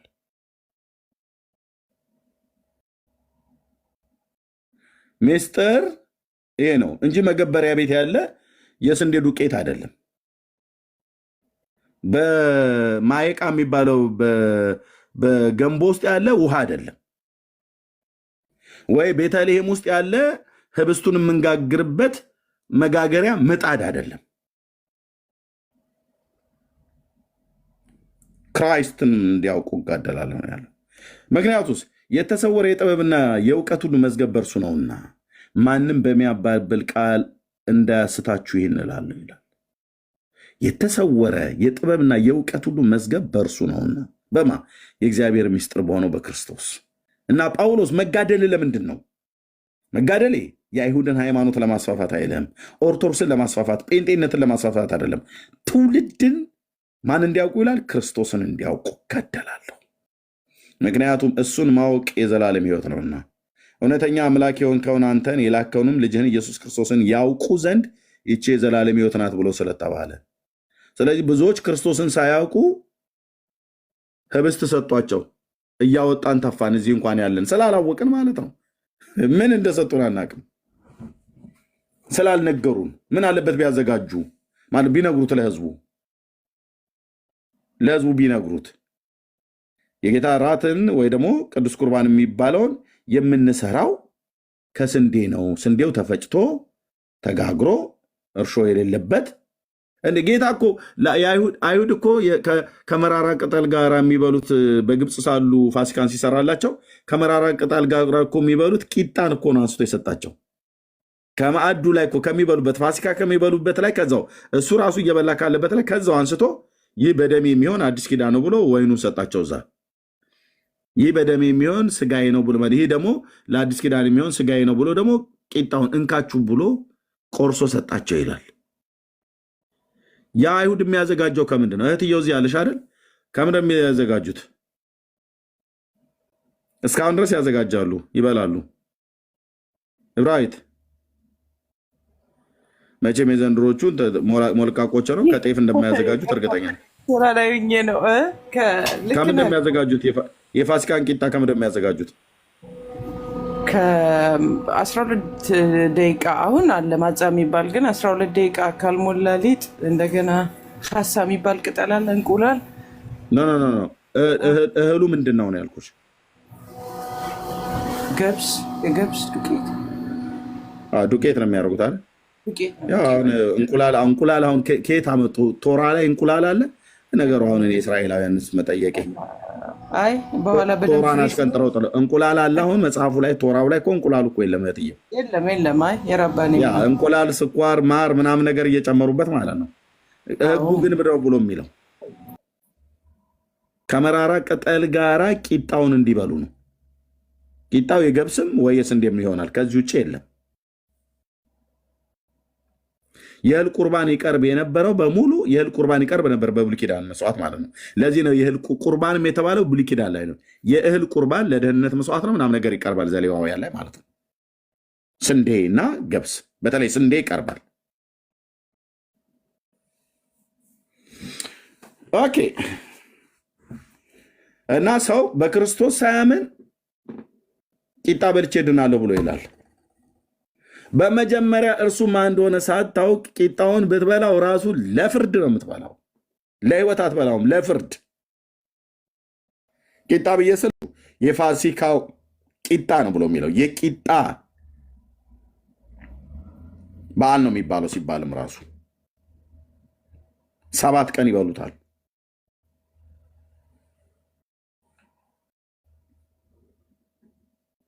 ስለዚህ ሰው በቅዱስ ቁርባን ይድናሉ? አዎ ይለዋል። ክርስቶስን ሳታምነው አምኜዋለሁ ይላል። መቼ ነው ያመንከው? በ40 ቀን። ምን ሰምተህ አመንክ? በቤተሰቦች እምነት። በቤተሰቦች እምነት አንተ ተጠመቅ ብሎ ያለ ማን ነው? ከመጠመቅ በፊት ቤተሰቦች ስለ አንተ ይመኑልህ። አንተ ጥምቀቱን እምነቱን ቤተሰቦች፣ አንተ ግን ጥምቀቱን ውሰድ ብሎ ተጽፏል? አልተጻፈም። የሚጠመቀው ሰውዬ ራሱ ነው ማመን ያለበት። በመጀመሪያ ለማመን ስብከተ ወንጌል መስማት አለበት። ስለዚህ ስብከተ ወንጌል ሳይሰማ ሳያምን ውሃ ውስጥ እንደገባም ሳያቅ እንደተጠመቀም ሳያቅ የቱ ጋር ነው ክርስትና ያለው? የለም። አቤቱ ጌታዬ፣ አቤቱ ጌታዬ፣ አቤቱ ጌታዬ፣ የህዝብህን አይን ክፈት። ወንድሞች እናቶቼ፣ ስብከተ ወንጌል አልተሰበካቸውም ለኦርቶዶክሳውያን እና አላመንም። የ40 ቀን ህፃን ልጅ ከዛም ሲጠመቅም እንደተጠመቀም አያቅም። ቤተሰቦቹ አድጎ ነግረውት ነው። እንደተጠመቀ አያቅ፣ እንዳመነም አያቅ፣ ስብከት ወንጌልም እንደተሰበከው ማያቅ። ማን ለ40 ቀን ህፃን ማን ስብከት ይሰብካል? ይኸውልህ አንተ ህፃን ጌታችን መድኃኒታችን ኢየሱስ ክርስቶስ እያልኩ እሱ ላይ መጥቻውን ብጮህበት ወይ ቁልጭ ቁልጭ ብሎ ከማየት ወይ ደግሞ ድምፄ ከፍ ከማለቱ የተነሳ ከማልቀስ በቀር ምን የሚመልስ አሜን ክብር ለእግዚአብሔር ይሁን ይላል ያ ህፃን? አይልም፣ አይልም።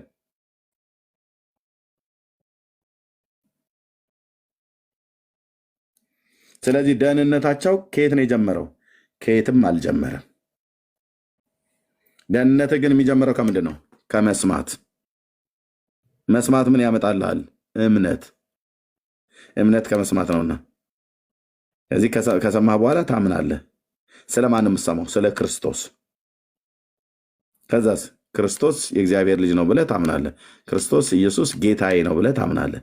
እግዚአብሔር ከሙታን እንዳስነሳውም ታምናለህ። ሰባኪው ይህን ሁሉ ነው የሚነግርህ።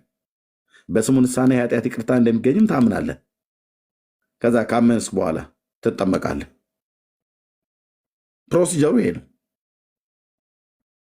ስለዚህ የአንተ ክርስትና የጀመረው ጥምቀት ጋ ነው። የእኛ ግን ክርስትና የጀመረው እምነት ጋ ነው። እምነቱ ከምን ላይ ተመረኮዘ?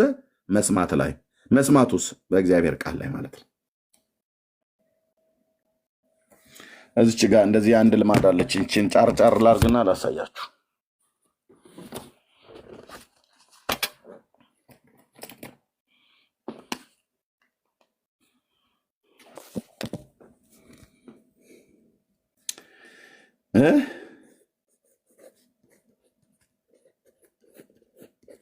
መስማት ምን ምንድነው የምትሰማው?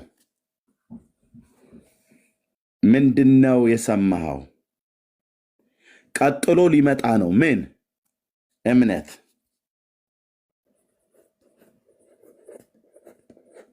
ምንድነው ያመንከው? ምንድነው ያመንከው?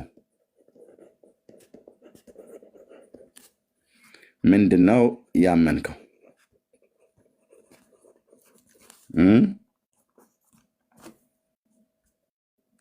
ምንድነው ያመንከው? መጠየቅ አለበት። እንደዚሁ እምነት መስማት አይደለም። ኦኬ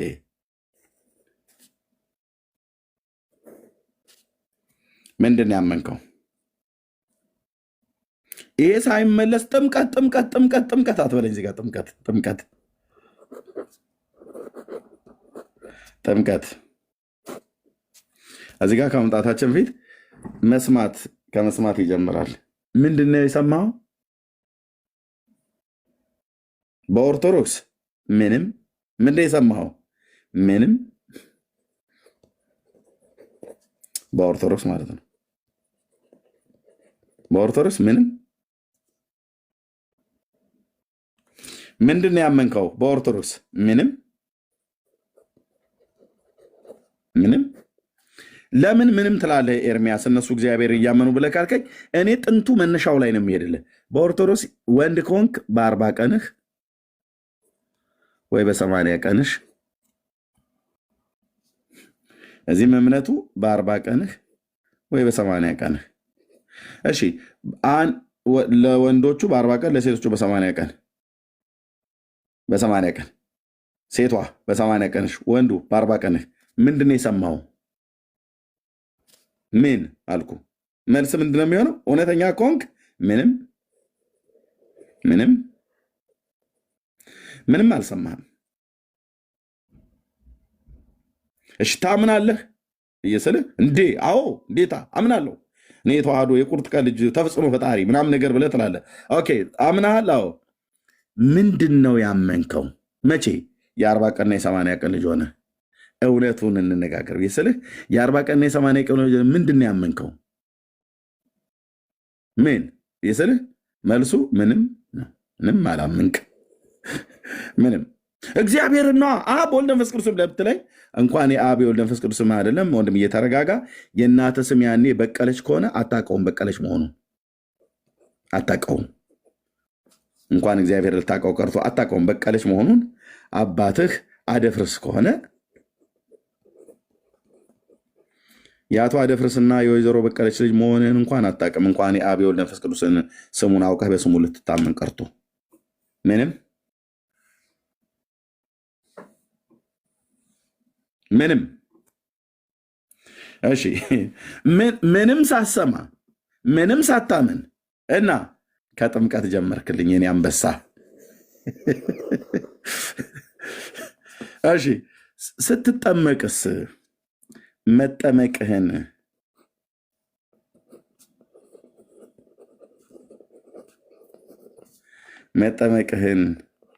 ታውቃለህ? ጠያቂ ቢመጣብህ እንደዚህ ነው። ታውቃለህ መጠመቅህን? የኦርቶዶክሳውያን መልስ ምንድን የሚሆነው? መጠመቅህን ታውቃለህ? መጠመቅሽን ታውቂያለሽ? የእውነቱን እስኪ እንነጋገር። መሬት የረገጠ እውነት እናውራ። መጠመቅሽን ታውቂያለህ? መጠመቅህን ታውቃለህ? የ40 ቀንና የ80 ቀን ህፃን ስለሆነ የሚጠመቀው 40ና 80 ጻፋት። 40 በደምብ ጻፉ። መጠመቅህን ታምናለህ? ታውቃለህ? መጠመቅህን ታውቂያለሽ? መጠመቅሽን መቼ? የ40 ቀን የ80 ቀን ልጅ በነበርሽው ጊዜ ታውቂያለሽ?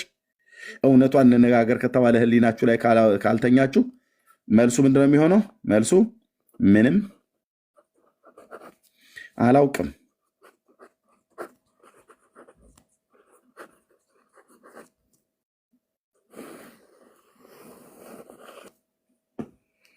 ምንም አላውቅም መልሱ።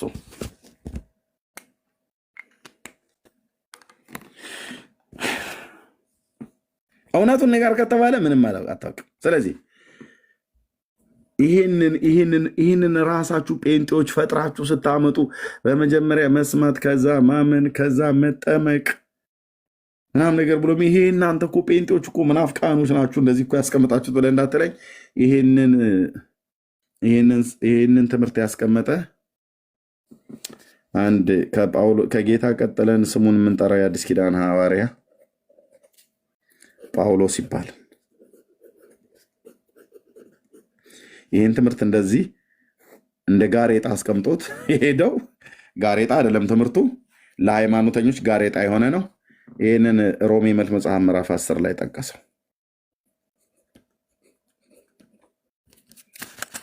እና ጠቅሶት ጽፎት ሄደ። ጳውሎስ አቤት ሰው ክርስትናን ከጥምቀት ነው የሚጀምረው ብለህ ብትለው አይ አይደለም ነው የሚለው። ጥምቀት አዎ፣ ከጥምቀት በፊት ሰውየው እምነት ሊኖረው ይገባል፣ ማመን አለበት። ምንድን ነው የሚያምነው? እዚህ ጋር አውቄን ያቆየት ወደኋላ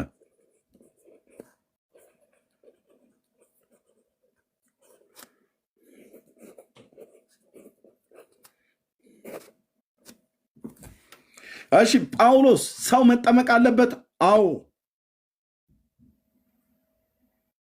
ከመጠመቁ በፊት ምን ማድረግ አለበት? ማመን አለበት። እምነቱ በምን ላይ መሆን አለበት? የእግዚአብሔርን ቃል፣ በእግዚአብሔር ቃል ላይ። የእግዚአብሔርን ቃል ከየት ያመጣዋል? ከመስማት። ማን ያሰማዋል?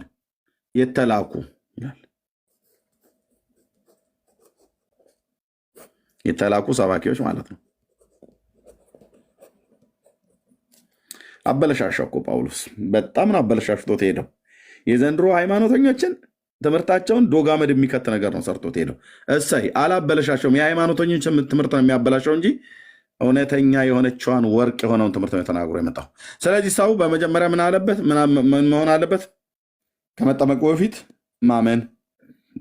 ምን እንደሚያምነው? የእግዚአብሔርን ቃል። የእግዚአብሔርን ቃል ማን ያሰማዋል? የተላኩ ሰባኪዎች። ካልተላኩ እንዴት ይሰብካሉ? ባልሰሙትስ እንዴት ያምናሉ? እምነት ከመስማት ነው። እምነት ከመስማት ነው። መስማትም በእግዚአብሔር ቃል ነው። ይሄንን ሁሉ ኦርቶዶክስ ይሄንን ሁሉ ከዚህ በላይ ያለውን ጠፍጠፍ አርጋ ጥላልህ ከዚህ ጋር ጀምሩ ትልላለች። ክርስትና የኦርቶዶክስ ክርስትና ከዚህ ጋር ነው የጀምረው። የ40 ቀን ሕፃን ልጅ የ80 ቀን ሕፃን ልጅ የሆኑ ሰዎች አቋቋሚ ተብለው ይሰበሰባሉ። ምንም የማያውቅ ጨቅላ ደም ሕፃን ልጅ ይዞ ይሄዳል። በቃ እና አጠመቁት ተብሎ ይባላል። በቃ ክር አንገቱ ላይ ይታሰርለታል። በቃ ይሄስ ሁሉ የለም ኦርቶዶክስ ጋር። ይሄንን ሁሉ ቀዳሚ ያላደረገ ጥምቀት በዜሮ ይባዛል ማለት ነው። ይሄንን ሁሉ ቀዳሚ ያላደረገ ጥምቀት፣ ይሄንን የጣለ ጥምቀት፣ ይሄንን ያላስቀደመ ጥምቀት ማለት እምነቱ በእግዚአብሔር ቃል ላይ የእግዚአብሔርን ቃል በመስማት እና የተላኩ ሰዎች የሚሰብኩትን የእግዚአብሔርን ቃል በመስማትና መስማቱን በእግዚአብሔር ቃል የሆነ እና በእግዚአብሔር ቃል ላይ እምነቱን ያደረገ ሰው ነው የሚጠመቀው፣ መጠመቅ ያለበት። ኦርቶዶክስ ቤት ውስጥ ግን ይሄ የለም። ኦርቶዶክስ ምን ትላለች? ትመጣና ይሄን ሁሉ ተካዎች በኋላ ጥምቀት ነው ዋናው ቀዳሚ ትላለች። ከዚያስ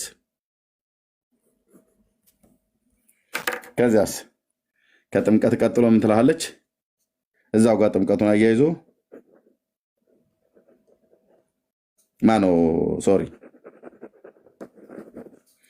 እዚህ ጋር ልጻፈው። ኦርቶዶክስ መጀመሪያ ምን ትላለች?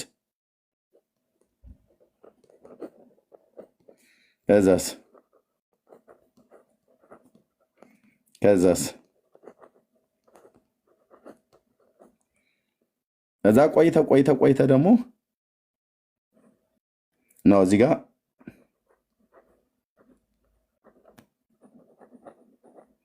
ከዛ ወይንም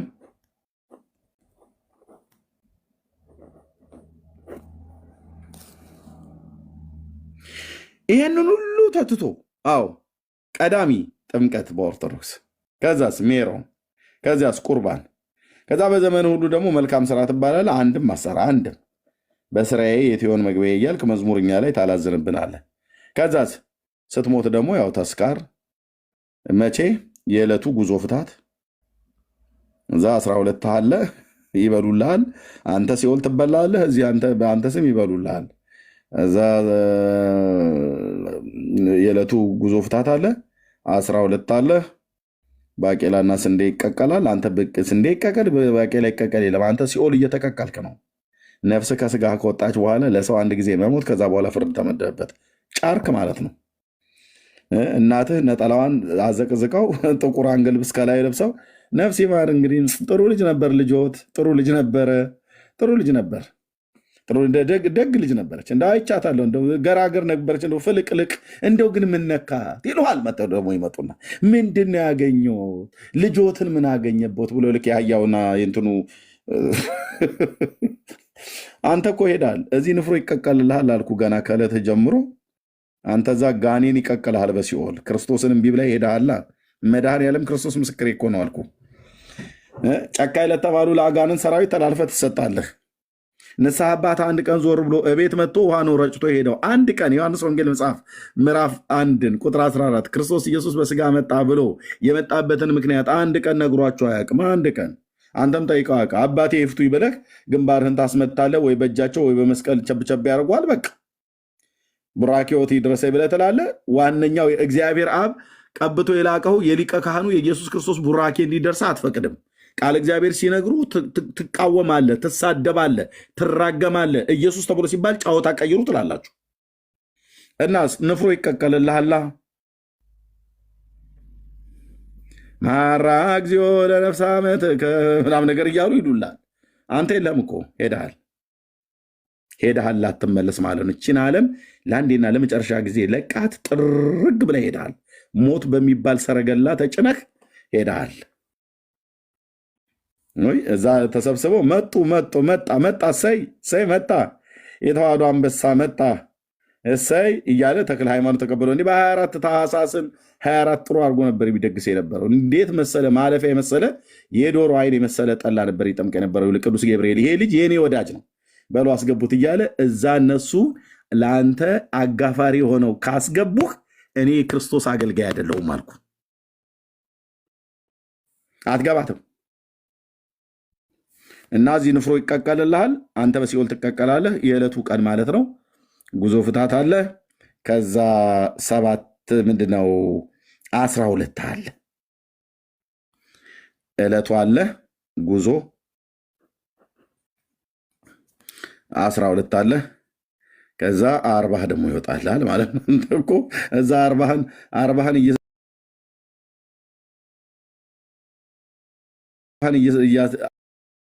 ይወጣልሃል። እዛ 40 ደግሞ 80 እንዴት አራርቀው ለመብላት ወይኔ ኤርሚሻ እዛ የዶሮ አይን የመሰለ ጠላ ይጠጣሉ። ለእኛ እንኳን ጆሊ ጁስ እየበጠበጠ የሚያመጣልን አንድም የለም።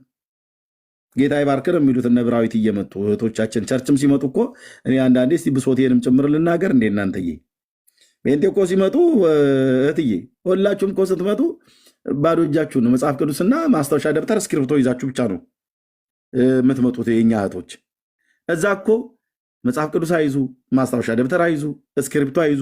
ምን እንደሚይዙት ዳቦ፣ ለካህናቱ ጠላ፣ አንደበታቸውን ማበሻ ተብሎ እንዴት እንደሚያዝኑላቸው እንዴት እንደሚንከባከቧቸው።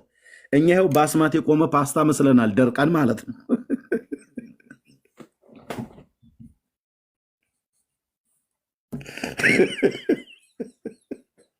ወይኔ በላቸው እንዴ! አንድ ጴንጤ ቆሎ ይዞ አይመጡ፣ ዳቦ ይዞ አይመጡ። ጠላው እንኳን ቢቀር ምን አለበት ጆሊ ጁስ በጥበጥ አድርጋችሁ ለይዛችሁ ብትመጡ። እንዱ ጌታ ይመስገን ብቻ።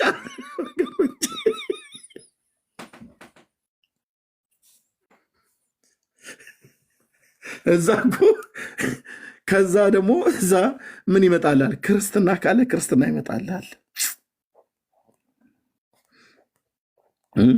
ክርስትና አለ። እሱ ከጠፋ ሰንበዴ አለ፣ ማህበር ማለት ነው። እሱ ከሌለ ተዝካር አለ፣ ሙት ዓመት ማለት ነው። የሙት ዓመት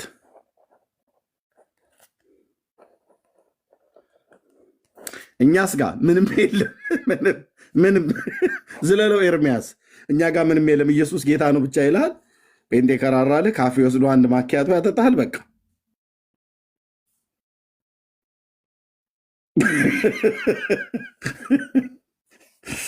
እኔ እዚህ ጋር ስደርስ ለምን ነገር እንደሚለኝ ብቻ ነው የማይገባኝ አንተ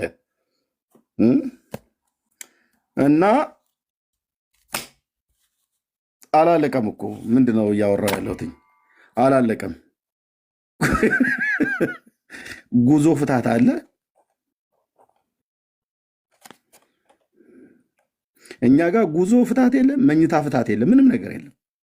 ኢየሱስ አንዴ ፈቷል። ተረጋጋና ተቀመጥ፣ ጌታ ይባርክ ነው የምትባለው። እውነቱም ያ ነው።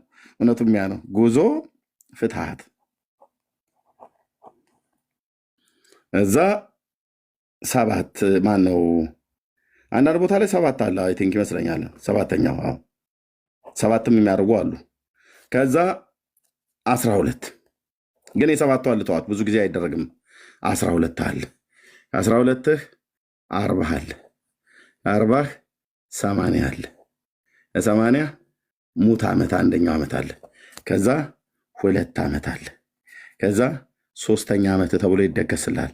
እዛ 4 5 6 7 ዓመት ድረስ ይደገሳል።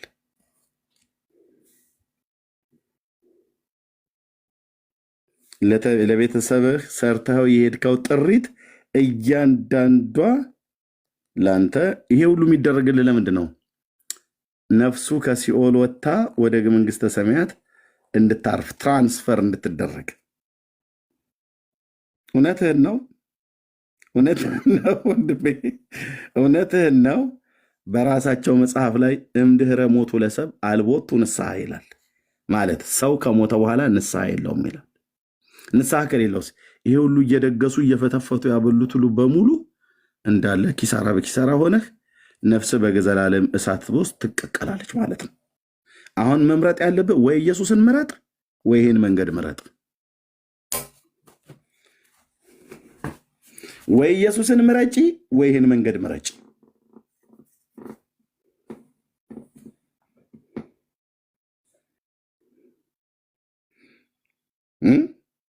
ትራንስፈር ሊያደርጉ ልክ የኔ ያክስት ነግራችኋል። ያክስቴ ልጅ ማለት ነው። አባቴ ያክስቴ ልጅ የአባቴ እህት ልጅ ማለት ነው። መልእክት ተላከብኝ ብዬ ነገርኳችሁም በወንድሞቼ በኩል የኔ አባት ከሞተ በኋላ ጋሽዬ ብላ ነው የምጠራው እና ጋሽዬን አየሁት አለች። የት? በሲኦል። ከዛ ምን አለ? ከዛ ከሲኦል ሆኖ ሲያናግራት የኔን አባት ነው የምነግር ብራዘር፣ በአባቴ እየቀለድኩ እንዳይመስልህ። ኢየሱስ ከሌለው ሲኦል ነው። ልጁ እኮ ሰባኪ ነው እንዴ? ኤርሚያስ ልጁ ሰባኪ ነው ተብሎ ልጁ ሰባኪ ስለሆነ አይገባም። ኤርሚያስ ስለ ራሱ ነው ያመነው። አባቴ ስለ ራሱ ነው ማመን ያለበት። አላምንም ብሎ ከሄደ በቃ መጨረሻው የት ነው? መጨረሻው የት ነው? ብራዘር የኤርሚያስ አባት ስለሆነ በአባቴ ላይ የምጨክን አይደለም። እሱን ነው የምመስለው። ሲጠራኝ አባቴ መሳይ ብሎ ይጠራኝ ነበረ ብራዘር። እሱን ኮፒ ከመሆን የተነሳ ማለት ነው። በአባቴ ላይ ጨክኝበት ይመስላል። መጽሐፉ የሚናገረውን እውነት ያልተቀበለ ሁሉ ለዘላለም ነው የሚጠፋው። በቅጽል ስሜ እንዲህ ብሎ ይጠራኝ ነበር ኮፒ ከመሆን የተነሳ እና ጋሽዬ ከሲኦል አየሁትኝ አለች ያክስታችን ልጅ። እሺ ህልም አይታ ስትናገር እና ልጆቼ አሁን ከያዙት ሃይማኖት ቢመለሱ እኔ ከሲኦል እወጣለሁ ብሎ አለ እና ተመለሱ፣ ያ ኤርሚያስ ነው ደግሞ ያጠፋችሁና ለእሱ ንገሩት ብላ ለእኔ መልእክት አላከችልኝም።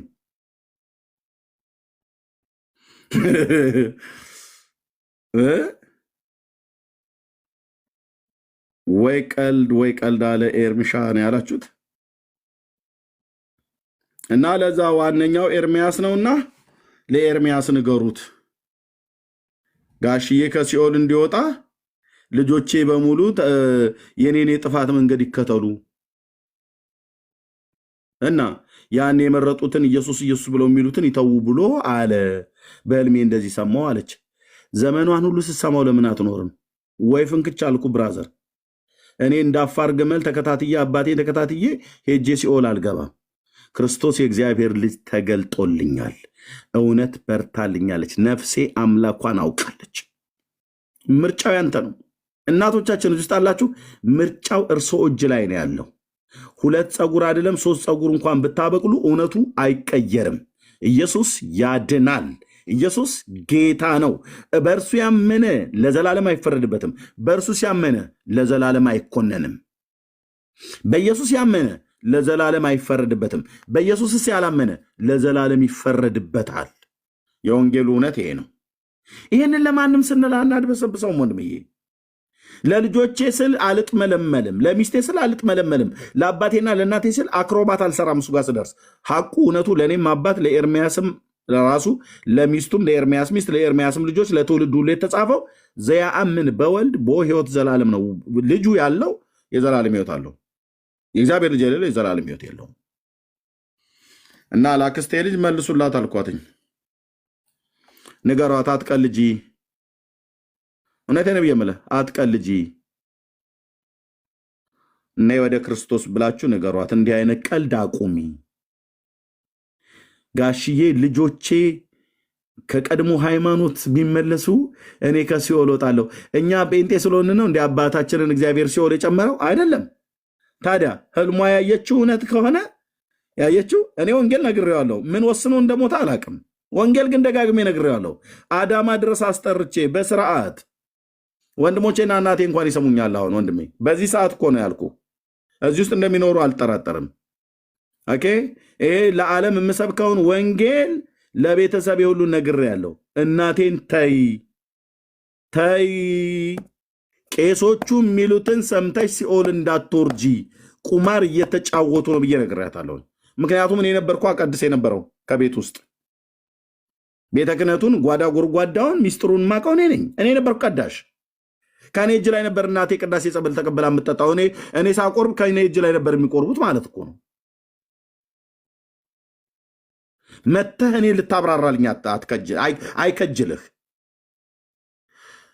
በኢየሱስ ያመነ አይፈረድበትም። በኢየሱስ ክርስቶስ ያላመነ ይፈረድበታል። 4 ነጥብ።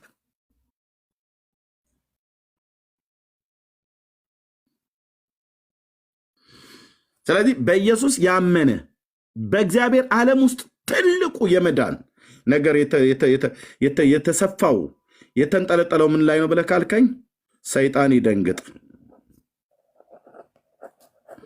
እምነት የሚባል እዚህ ላይ ነው ያለው። በማማመን በእግዚአብሔር ልጅ በኢየሱስ ክርስቶስ በራሱ በእግዚአብሔር ማመን። እምነት የሌለው ለዘላለም ይጠፋል። ያመነ ይድናል፣ ያላመነ ይፈረድበታል ያለው። ያመነ የተጠመቀም ካለ በኋላ ይድናል አለ። ከዛ ግን ያላመነና ያልተጠመቀ አይልም። ያላመነ ግን ይፈረድበታል አለ። ስለዚህ እምነት ምን ላይ ነው የተሰፋው? መዳን ምን ላይ ነው የተሰፋው? እምነት ላይ። መፈረድስ ምን ላይ ነው ያለው? አለማመን ላይ።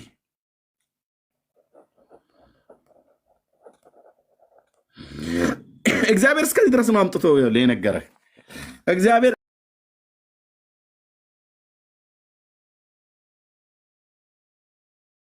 ያለው ብለህ ካልክ እመነኝ አልኩ። ጨካኝ ለተባሉ ለአጋንንት ሰራዊት ተላልፈህ ቅዱስ እግዚአብሔር አብ ሲበቀልህ ደስ ይለዋል አልኩ። ደስ ይለዋል። ከኃይሉ ክብር ርቀህ በዘላለም ጥፋት በምትቀጣበት የእሳት ባህር ውስጥ ትጣላለህ። ምን አሉት እዚህ ጋር ጌታችንን? ኢየሱስም እውነት እውነት እላችኋለሁ ምን አሉት እዚህ ቁጥር 25 ላይ በባህር ማዶ ሲያገኙት መምህር ሆይ ወደዚህ መቼ መጣህ አሉት። ኢየሱስም መልሶ እውነት እላችኋለሁ የምትፈልጉ እንጀራ ስለበላችሁና ስለጠገባችሁ እንጂ ምልክቶን ስላያችሁ አይደለም። ለሚጠፋ መብል አትስሩ፣ ነገር ግን የዘላለም ሕይወት ለሚኖረው መብል የሰው ልጅ ለሚሰጣችሁ። አየህ፣ የዘላለምን ሕይወት ለሚሆነው መብል ማነው የሚሰጠው ማለት ነው? የሰው ልጅ ነው። የሰው ልጅ የተባለው ማለት ነው ክራይስት ማለት ነው፣ ክርስቶስ። የሰው ልጅ ለሚሰጣችሁ ስሩ፣ ምክንያቱስ እርሱን እግዚአብሔር አብ አትሞታልና። እርሱን እግዚአብሔር አብ አትሞታልና። ምኑን? የሰው ልጅ የሚሰጣችሁን ምን? ለዘላለም ሕይወት የሰው ልጅ የሚሰጣችሁን እርሱን እግዚአብሔር አብ አጽድቆታል፣ አቁሞታል ማለት ነው። እሺ በቃ እግዚአብሔር አብ አትሞታል። አዎ። የሰው ልጅ የሚሰጠን አንተ የምትሰጠንን ስራ። አዎ። እሺ ይሄ እግዚአብሔር ስራ ነው ማለት ነው። አዎ። ይህን ስራ ሰርተን ነው የምንድነው ማለት ነው። አዎ። ስራ ብለህ ካልከኝ ይኸውልህ ስራ እዚህ ያው እግዚአብሔር አብ ያተመው ስራ፣ ልጁ የሰጠን ስራ ምን ማለት ነው? ልጁ የሰጠን ስራ። እንግዲህ የእግዚአብሔርን ስራ እንድንሰራ ምን እናድርግ አሉት። የእግዚአብሔር ስራ። እሺ እንደ ዝንጀሮ ተራራ ውጡ፣ በድንጋይ ላይ ሹለኩ። ሙሽራይቱ ድንጋይ የሚል ጎጃም ደብረ ኤልያስ ሄደህ እዘል። እንደዚህ አድርጉ ማለት ነው። እንደዚህ እንደሚያደርጉት ማለት ነው። የት አለ እዚህ ጋር ይሄኛው አንስቶ እንግዲህ ይታይ። የእግዚአብሔር ልጅ ኢየሱስ ክርስቶስ ቀራንዮ ላይ ተንጠልጥሎልህ አንተ ድንጋይ ለመሸከም ጎጃም እናድርግ። እውነቱን ልንገርህ፣ ሲኦል እንዳትገባ ከፈለግ የኦርቶዶክስን ተረተውና ና ልንገርህ፣ የእግዚአብሔርን ስራ እንድንሰራ ምን እናድርግ አሉት። የዘላለምን ሕይወት የሚሰጠውን ለዘላለም ሕይወት የሚኖረውን መብል የሰው ልጅ የሚሰጣችሁን ስሩ፣ እሱን እግዚአብሔር አባት ትሞታሉ ሲል ወዲያውኑ ቀበል ብለው እሱን የእግዚአብሔር ስራ ንገረን፣ በቃ ንገረን፣ ኢየሱስ ንገረን አሉት። ንገረን፣ ዋናው ስራ ወደ ገደለው ወደ ዋናው ግባ አሉት። ኦኬ፣ የእግዚአብሔር ስራ። ኢየሱስም መልሶ ይህ የእግዚአብሔር ስራ እርሱ በላከው እንድታምኑ ነው አላቸው። 4 ነጥብ። እርሱ የላከው ማንን ነው? ልጁን ኢየሱስን። እርሱ በላከው እንድታምኑ ነው። በኢየሱስ ስታምን የእግዚአብሔርን ስራ ሰራ ማለት ነው። ያናድዳል አይደል? ይሄ ጥቅስ ለሃይማኖተኞች ቻለው። ጥርስን ንክስ አድርገህ ቻለው። ከንፈርህን በጥርስን ንክስ አድርገህ በቃ መዋጥ ነው። ኮሶ እየተጨፈረልህ ማንም አይሰጥህም። ዶሮ ማታ እየተባለ አይጨፈረልህም። ኮሶ የታየው ሰው ካለ እኔ በገጠር ስላደኩኝ ኮሶ ራሱ የሚጨቀጨቅ መተሬ የሚባል አደገኛ ፍሬ አለ። ተጣብቶ ከሆነ ኮሶውን ስጋም ብላ እንቁላልም ብላ ወተትም ስጠጣ ምንም አድርግ ምንም ኮሶ ታይቶ ከሆነ ይቅርታ አድርጉልኝ፣ ቀጥታ የኮሶ ትል ስለሆነ ትሉ ቶሎ በመድኃኒት ካልገደልከው ትሉ በውስጥህ አድጎ አናት ላይ ወጥቶ ይደፋል፣ ይገላል። ስለዚህ እንደሚደረገው እኛ ጋር የኮሶ ዛፍ አለ። የኮሶ ዛፍ ፍሬው ይመጣና ከቅጠሉ ጋር ተጨቅጭቆ እንደ ከብት ይሰጣል፣ ትጋታታለ። አይዞህ ሰይ እየተባልክ አይደለም፣ እየጎፈነነህ አለበለዚያ ትሞታታለህ። አሁን እንደውም ኪኒን አለ፣ ገጠር ብዙ የገባ ኪኒን ባይኖርም በቃ ማለት ነው። መተሬ የሚባለውን ብራዘር ኮሶም ጠጥቻለሁ፣ መተሬም በልቻለሁ። እዚህ ቁጭ ብዬ የማወራህ የትናንትና እረኛ በክርስቶስ ጸጋ ሰው የሆንኩት ሰው ነው።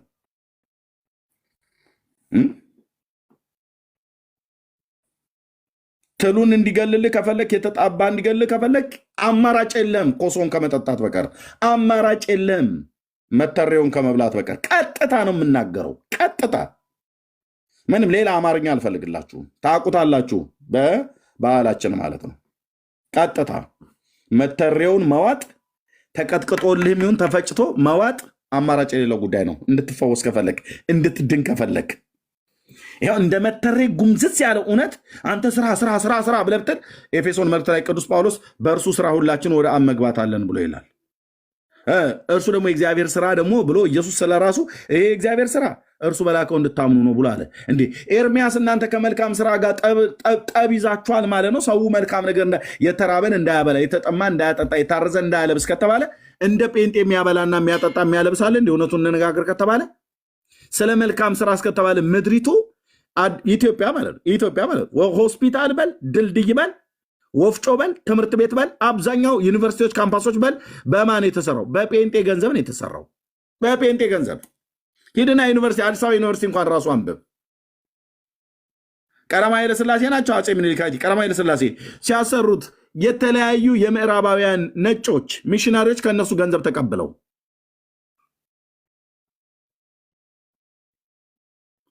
በመልካም ስራም ደግሞ ሊከራከር ይፈልጋል ጴንጤ ጋር መጥቶ ማለት ነው። መልካም ስራ ታዲያ ለምን እንደምትሰሩት? ስለ ዳንን ነው የምንሰራው።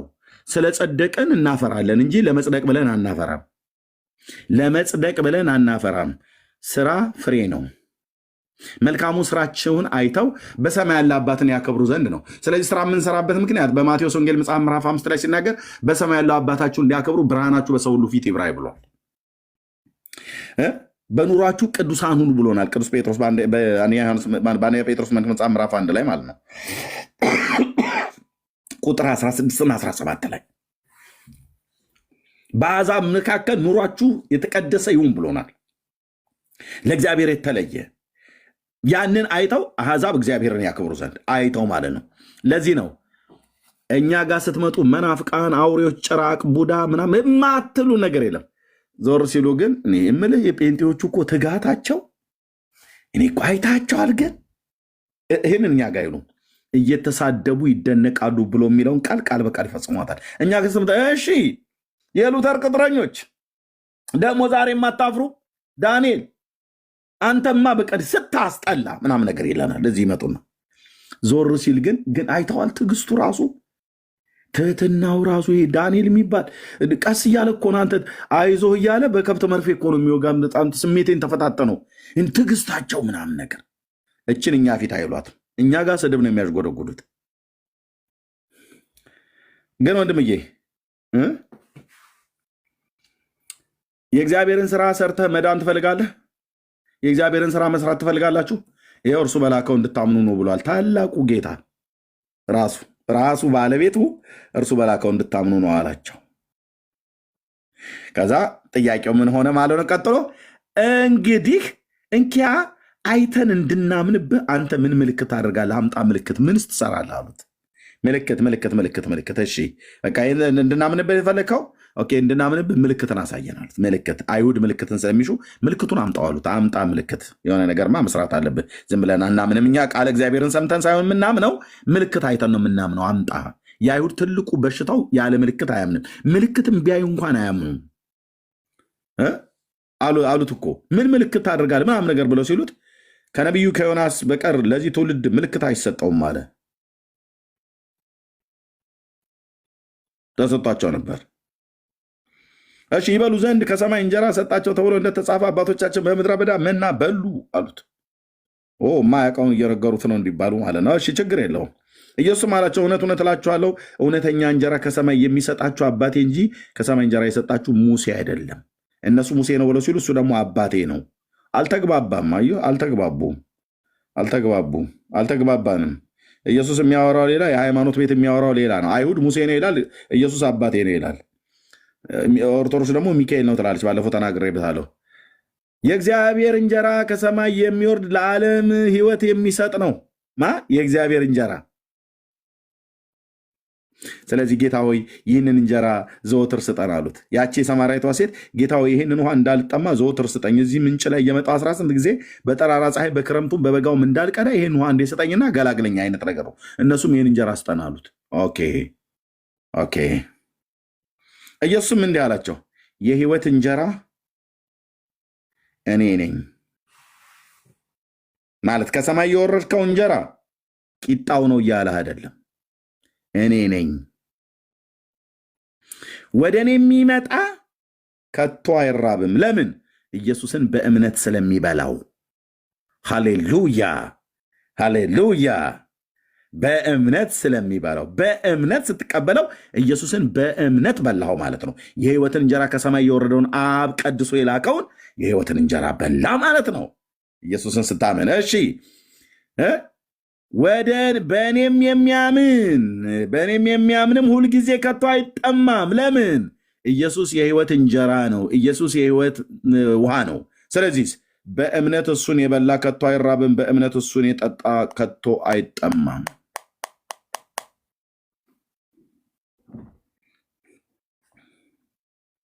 እንዴት ደስ ይላል ወንድሞች እናቶች! እንዴት ደስ ይላል የእግዚአብሔር ቃል። እውነትን ታውቃላችሁ፣ እውነትን ማርነት ያወጣችኋል ብሎ እኮ ያለው ያው ናና በእምነት ብላዋ ክርስቶስን በእምነት ሳትበላው በእምነት ሳትጠጣ ቂጣና ወይን ስለበላህ የዘላለም ሕይወት አገኛለሁ ብለህ ትላለህ። ለፍርድ ነው የበላችሁት። ለፍርድ ቂጣውና ወይኑንም ቅዱስ ቁርባን ያለው ለፍርድ። በጣም ብዙ ኦርቶዶክሳውያን ለፍርድ በልተውታል። ለዘላለም ሕይወት አይደለም የበሉት። ምክንያቱስ ቅድም ያስቀመጥኩትን ፕሮሲጀር ቅድመ ተከተል በጠበቀ ሐዋርያው ቅዱስ ጳውሎስ በተናገረ መስማት፣ ከዛስ የተላኩ ሰዎች ያሰሟቸዋል ምን የእግዚአብሔርን ቃል፣ ከዛስ ያምናል፣ ከዛስ ይጠመቃል ነው። ይሄ ነው የጌታችን ትምህርት። ኦርቶዶክስ ግን ይሄንን ትታልቅ። ይህን ከዚህ በላይ ያለውን አሽቀንጥራ ጥላ። ከዚህ አይደለም የሚጀምረው። እሺ በኦርቶዶክስ በመጀመሪያ ጥምቀት፣ ከዛ ሜሮን፣ ከዛ ቁርባን፣ ከዛ መልካም ስራ፣ ከዛ ፍትሐትና ተስካር፣ ከዛ በተስካር ውስጥ ጉዞ ፍትሐት 12 80 ሙት ዓመት ከዛ 1 ዓመት ማለት ነው። 2 ዓመት 3 ዓመት 4 ዓመት 5 ዓመት 6 ዓመት 7 ዓመት ድረስ ይደገስላል። ከዛ የዘላለም ሕይወት አለህ አታውቀውም። አይታወቅም። እስቲ አሁን ከዚህ ውስጥ ማንኛው ነው እናቴ ባለፈው ላይ ሞታለች፣ ቁርባኗን ደግሼላታለሁ፣ 3ኛ ዓመቷ ሆነ። ከዛ በፊት እሷ በኦርቶዶክስ ቤተክርስቲያን በነበረችበት ሰዓት ላይ ተጠምቃለች፣ ሜሮን ተቀብታለች፣ ቁርባን ቆርባለች፣ መልካም ስራም ሰርታለች፣ ጉዞ ፍታትም ተደርጎላታል። ተስካሮን እያወጣሁላት ነው። አሁን 3ኛ ዓመት ላይ ደርሻለሁ። ከዚህ በፊት ያለውን የዕለቱን ጉዞውን 12ቱን 40ውን 80ውን ሙት ዓመቱን 2 ዓመት 3 ዓመት እዚህ ጋር ደርሻለሁ። ገና ከዚህ በኋላ 4 ዓመት ይቀረኛል። ይህን ሁሉ አድርጌያለሁ እና አሁን እዚህ 3ኛው ዓመቱ ላይ ሆነሽ ከዚህ በፊት ያደረግሽው ነገር ሁሉ የዘላለም ሕይወት ዋስትና ሰጥቷቸዋል። ታውቂዋለሽ። ማንም ሰው የኔ እናት መንግስተ ሰማያት አለች ብሎ የሚናገር ኦርቶዶክሳዊ የለም። በድርቅና ካልሆነ በስተቀር አይናገሩም። ለምን? አይታወቅም። እነዚህ ዛሬ ያድኑናል ያማልዱናል ብለው የሚሏቸው እና አቡነ ተክለ ሃይማኖት መንግስተ ሰማያት እንደገቡ ምንም እውቀት የላቸውም፣ ምንም ማስረጃ የላቸውም በድርቅና በደፈና ከማመን በቀር።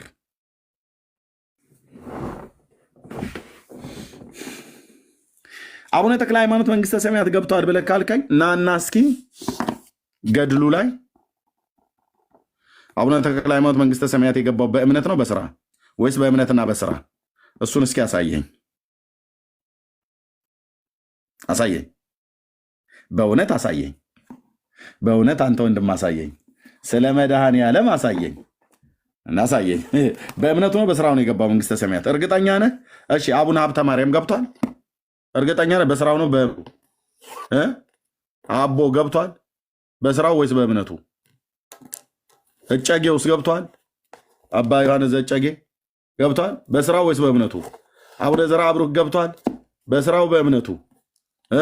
መባዓ ጽዮን ገብቷል? በስራው ወይስ በእምነቱ? እንዴ ጻድቁ በረከቱ ይደርብኝ ብለታል። ገነት መግባቱን እርግጠኛ ነው ወይ? መጽሐፉ ይናገራል ወይ? ከተናገረስ ገብተዋል ብለዋል አይደል? በምንድን ነው የገቡት ብለን እንጠይቃለና ወንጌል እንነግራለን። ስለዚህ ከዘላለም ጥፋት መዳኛው መንገድ በእግዚአብሔር ልጅ በኢየሱስ ክርስቶስ ማመን ነው እና በእምነት ብላውን ለዘላለም እንዳትራብ የእግዚአብሔር ልጅ ተቀበል እና በእምነት ተቀበለውና የእግዚአብሔር ልጅ ጠጣ። ስታምነው እሱን ከእርሱ ትጠጣለህ፣ የማትጠማበትን ድጋሚ ስታምነው እርሱን ትበላዋለህ በእምነት እርሱን ትጠጣዋለህ በእምነት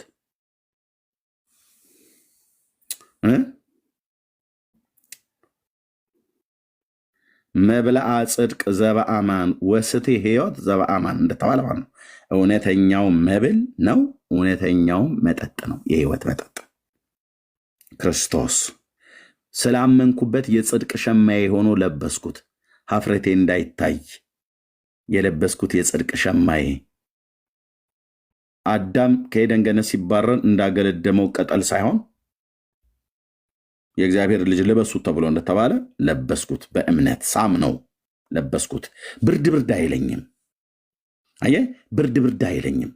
በክንፎቹ ጥላ ስር ተሸሸጉ። የዘላለም አምባ ዋስትና፣ የዘላለም መሰማሪያ የሆነኝ የአብ ልጅ ኢየሱስ፣ የዳዊት ልጅ ኢየሱስ ለዘላለም ስሙ ይባረክ። ጴንጤነት እንዴት ደስ ይላል! አንተ መጽሐፍ ቅዱስን ማመን፣ ከዛ ውጭ በፍጹም ሌላ ነገር ማመን። የህይወት እንጀራ ሆነኝ፣ በላሁት በእምነት ለዘላለም አልተራብኩም አልራብምም። የህይወት መጠጥ ሆነኝ፣ ጠጣሁት ክርስቶስን በእምነት።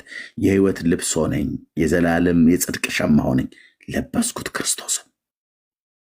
ስለዚህ ክርስቶስ ልብሴ፣ የዘላለም ሸማዬ፣ የጽድቅ ልብሴ፣ ክርስቶስ የዘላለም የጽድቅ እንጀራዬ፣ ክርስቶስ የዘላለም የጽድቅ መጠጥ ሆነኝ። ስለዚህ ልብሴን ለብሼዋለሁ ክርስቶስን፣ መብሉን በልቼዋለሁ ክርስቶስን፣ መጠጡን ጠጭቼዋለሁ ክርስቶስን። ሌሎች ጋር ቅልውጥ አልሄድም። ቅልውጥ ይባላል። ቅልውጥ አትቀላውጥ ይባላል።